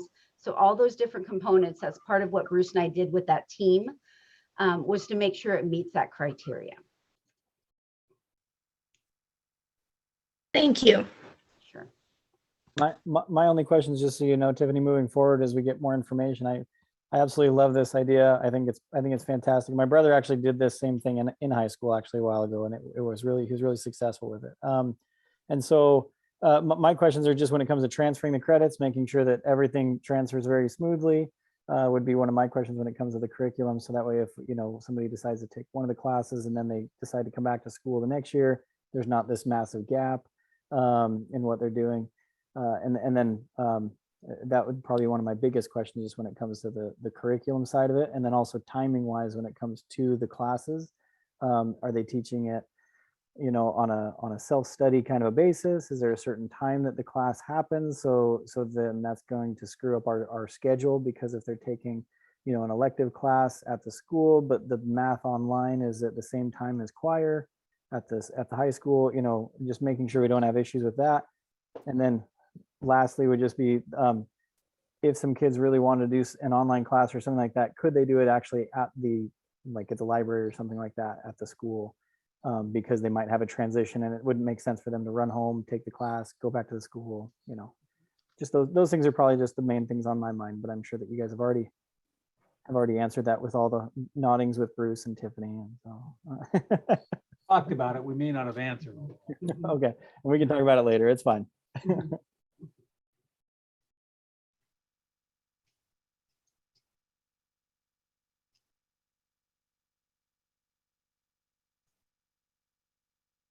Jim, you're muted. Jim, you're muted. Any further questions for Tiffany and Bruce from the board, or are we good to move on to the next topic? Ready to move on. Ready to move on. Okay. Please let us know. Thank you much, let us know what additional information you'd like as we move this forward. So email us, get to Jim. We'll get a plan together for you. Thank you. Yeah, thank you, Kevin. With that, item 11, district financial report, second quarter info presented by Tim Kreider, the business manager. Take it away, Tim. 4 minutes. All right. You guys hear me okay? I can hear you we're great, good. We hear Tim. you. So, Yes. Kevin, if you don't mind, could you share my screen, or not share my screen, provide me the ability to share my screen? Got it. So I've just taken the same information that you have in your board packet, and I've tried to highlight some areas that may be of interest. You may have your own questions as well. First page you see that I put together here is a general fund financial summary, and it's showing us our revenues here in green. On the left there, I have the revenues kind of boxed out, and I'll take your attention to the right where I have these green arrows. Our current year-to-date revenue is about 34 million. Our annual budget that was adopted by the board last year was slightly over 58 million. So we've received about 58% of our year-to-date budget projections. As compared to last year, the yellow arrow here on the left was about 50%. So this is telling me that we're receiving slightly more income as of December 31st than we had the previous year, and that we projected probably to receive in our budget. Our expenditure, and I'll get to that in a minute here. Our expenditures here in the red arrows, we've spent about current year to date almost 20 million. Projected is 58. Of course, your budget for your revenues and expenditures should always match. That's about 34% of your year-to-date budget. Last year, 34%, excuse me, which is about the same as last year. I did want to note here the ending fund balance box here in gray. This is a projection that is not, it's not accurate, and it's pretty much impossible to make at this point. Even if you look at prior year to date, it said the ending fund balance would be 13 million, when in actuality, and based on our audited report, it was 4.7 million. So that was around 35%. So really, based on what it's saying, we are current year to date, 18 million, that is not anywhere close to the ending fund balance we will have. Our ending fund balance will be more like 6 million. I provided you a couple different dashboard summaries to look at here. The next page is a general fund revenue dashboard, showing you your actual year-to-date revenues as compared to your projected. Basically, another view of what you had. So the little bar there on that graph is showing you 58% over the projected 53% we thought. That's coming from state sources. So that is our state school fund. We've received 60% of what we projected to, what we thought we would receive. We should have at this point in the year received 54%, but in actuality we received 60. And then the graph there at the bottom kind of just shows you that same information. Moving down to the next report, I have our expenses, similar type of graph offered there. What's important is that we were maintaining our expenditures within our appropriation levels. So here, this graph here, I boxed in orange. The light blue bar is our budget, what the board appropriated to spend. Our projected year to dates here in the middle in the dark, in that you can see we're slightly lower, the darker blue. So we're doing really well on our expenditures right now. Part of that reason is I'm showing you here on the bottom right graph is the purchase services. This includes ORVA. So what's happening is we're taking money in for ORVA, and we're not paying as much as we projected to pay. And the reason for that is their enrollment is much lower than we originally anticipated. So the state, and I'll get down to that in the state school fund here in the bottom. I'll kind of talk about that if we have some time. I know we're at 8:45. Would you like me to keep going? Yeah, finish strong, Tim. Okay. So Basically, we're doing really well right now. If I were to give you an actual projection of our ending fund balance, it's here in this box in the black box, around 6 million. We want it to be at about 10%. So we want it to be about 7% to end really strongly to withstand sort of turbulation that may arise. And it is possible because we're doing really well, but the state school fund is experiencing a lot of fluctuation due to changing enrollment in the state. So earlier this year, we resubmitted our estimates with a group of school districts, and that changed the whole state school formula. So that's what this state school fund grant is showing you. In the green box here at the bottom, this is an updated state school fund grant based on our new enrollment estimates that we submitted in November, and it's 49 million. That's about $1 million higher than we received at the beginning of the year. So again, looking strong. And that's because the state is paying us on this extended ADMW, this orange box. And what the state does for our district is they pay us on the higher at 2 years. So we're getting paid on 2020-21 numbers. Orva's numbers were through the roof in 2020-21. So the state's paying us on this estimate that we thought we would maintain, but we're really not maintaining that. Really what's happening with Orva, our North Bend brick and mortar schools are doing great. What's happening with Orva is they've lost a lot of students. So we're paying Orva actually more on this lower rate because we pay them on their actuals to help them maintain some stability and funding.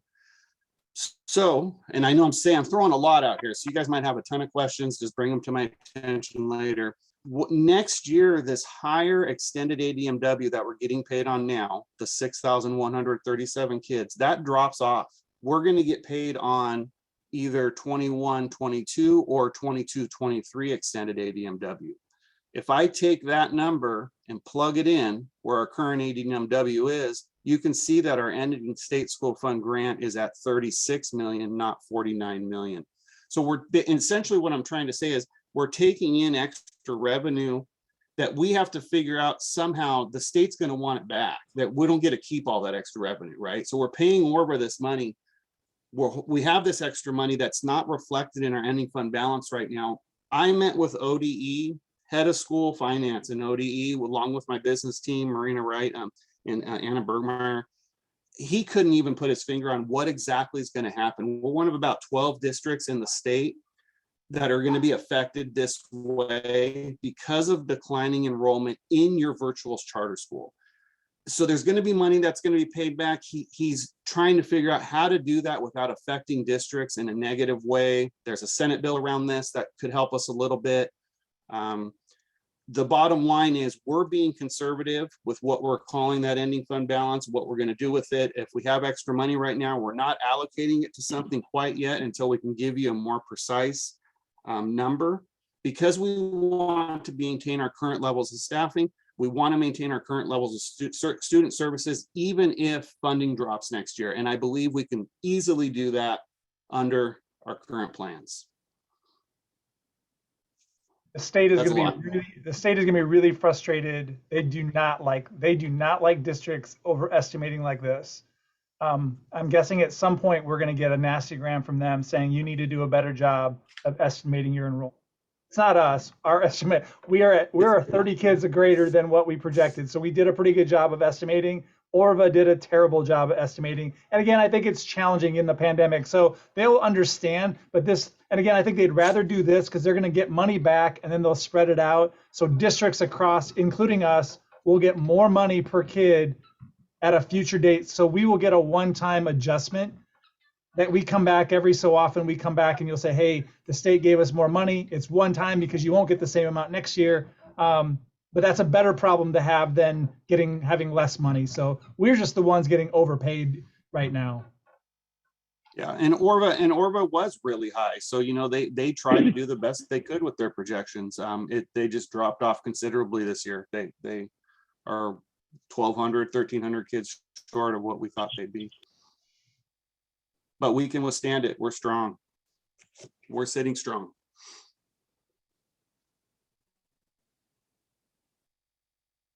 Okay, thanks, Tim. Any questions from the board for Tim?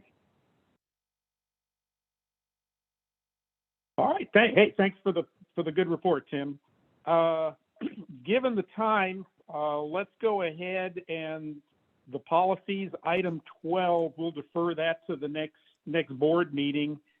And we'll go to item 13, board comments.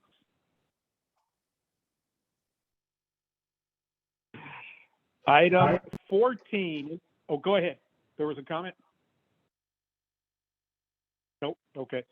Item 14. Oh, Jim, sorry. I did have a comment. I'm sorry. Was somebody else before me? I'll try to be quick. First of all, I'm hoping that regarding the bond information that we're going to have some community meetings and having those in person if we can work out that thing. And then next, I would love to go back to meetings in person at our monthly meetings. I know Kevin has worked very hard in having the distancing and working with OSHA and such. So especially in light of tonight's issues, I would love to go back and meet in person. And we were starting to have a lot of community members coming to our meetings. So I would like that to be happening again. So I hope we can do that next month. Thank you. I agree. Yeah, I will make every effort. Yeah, I agree to it. Well, I'm waiting to hear back from OSHA on ours. I wanted to, again, just kind of avoid potential fines or any of that stuff. And so I will work with them. I'm hoping, we have a month to kind of get through this. And so I hope in the next, we have about 3 weeks to sort of get this resolved. So I will keep you posted on that. Okay, thank you. Next board meeting is the 3rd of March, and we have a work session scheduled for February 17th at 6 p.m. We will have a version of the non-discrimination resolution at that time. Item 15, adjourn. Thank you for your time. Thank you for the team and working on some of the IT issues to make it all happen. I appreciate that. And I finally got my speaker sorted out, or my mic with my iPhone. Thank you. Oh, good. Thank you, everyone. Good night. Good night. All right. Good night, all. Thank you.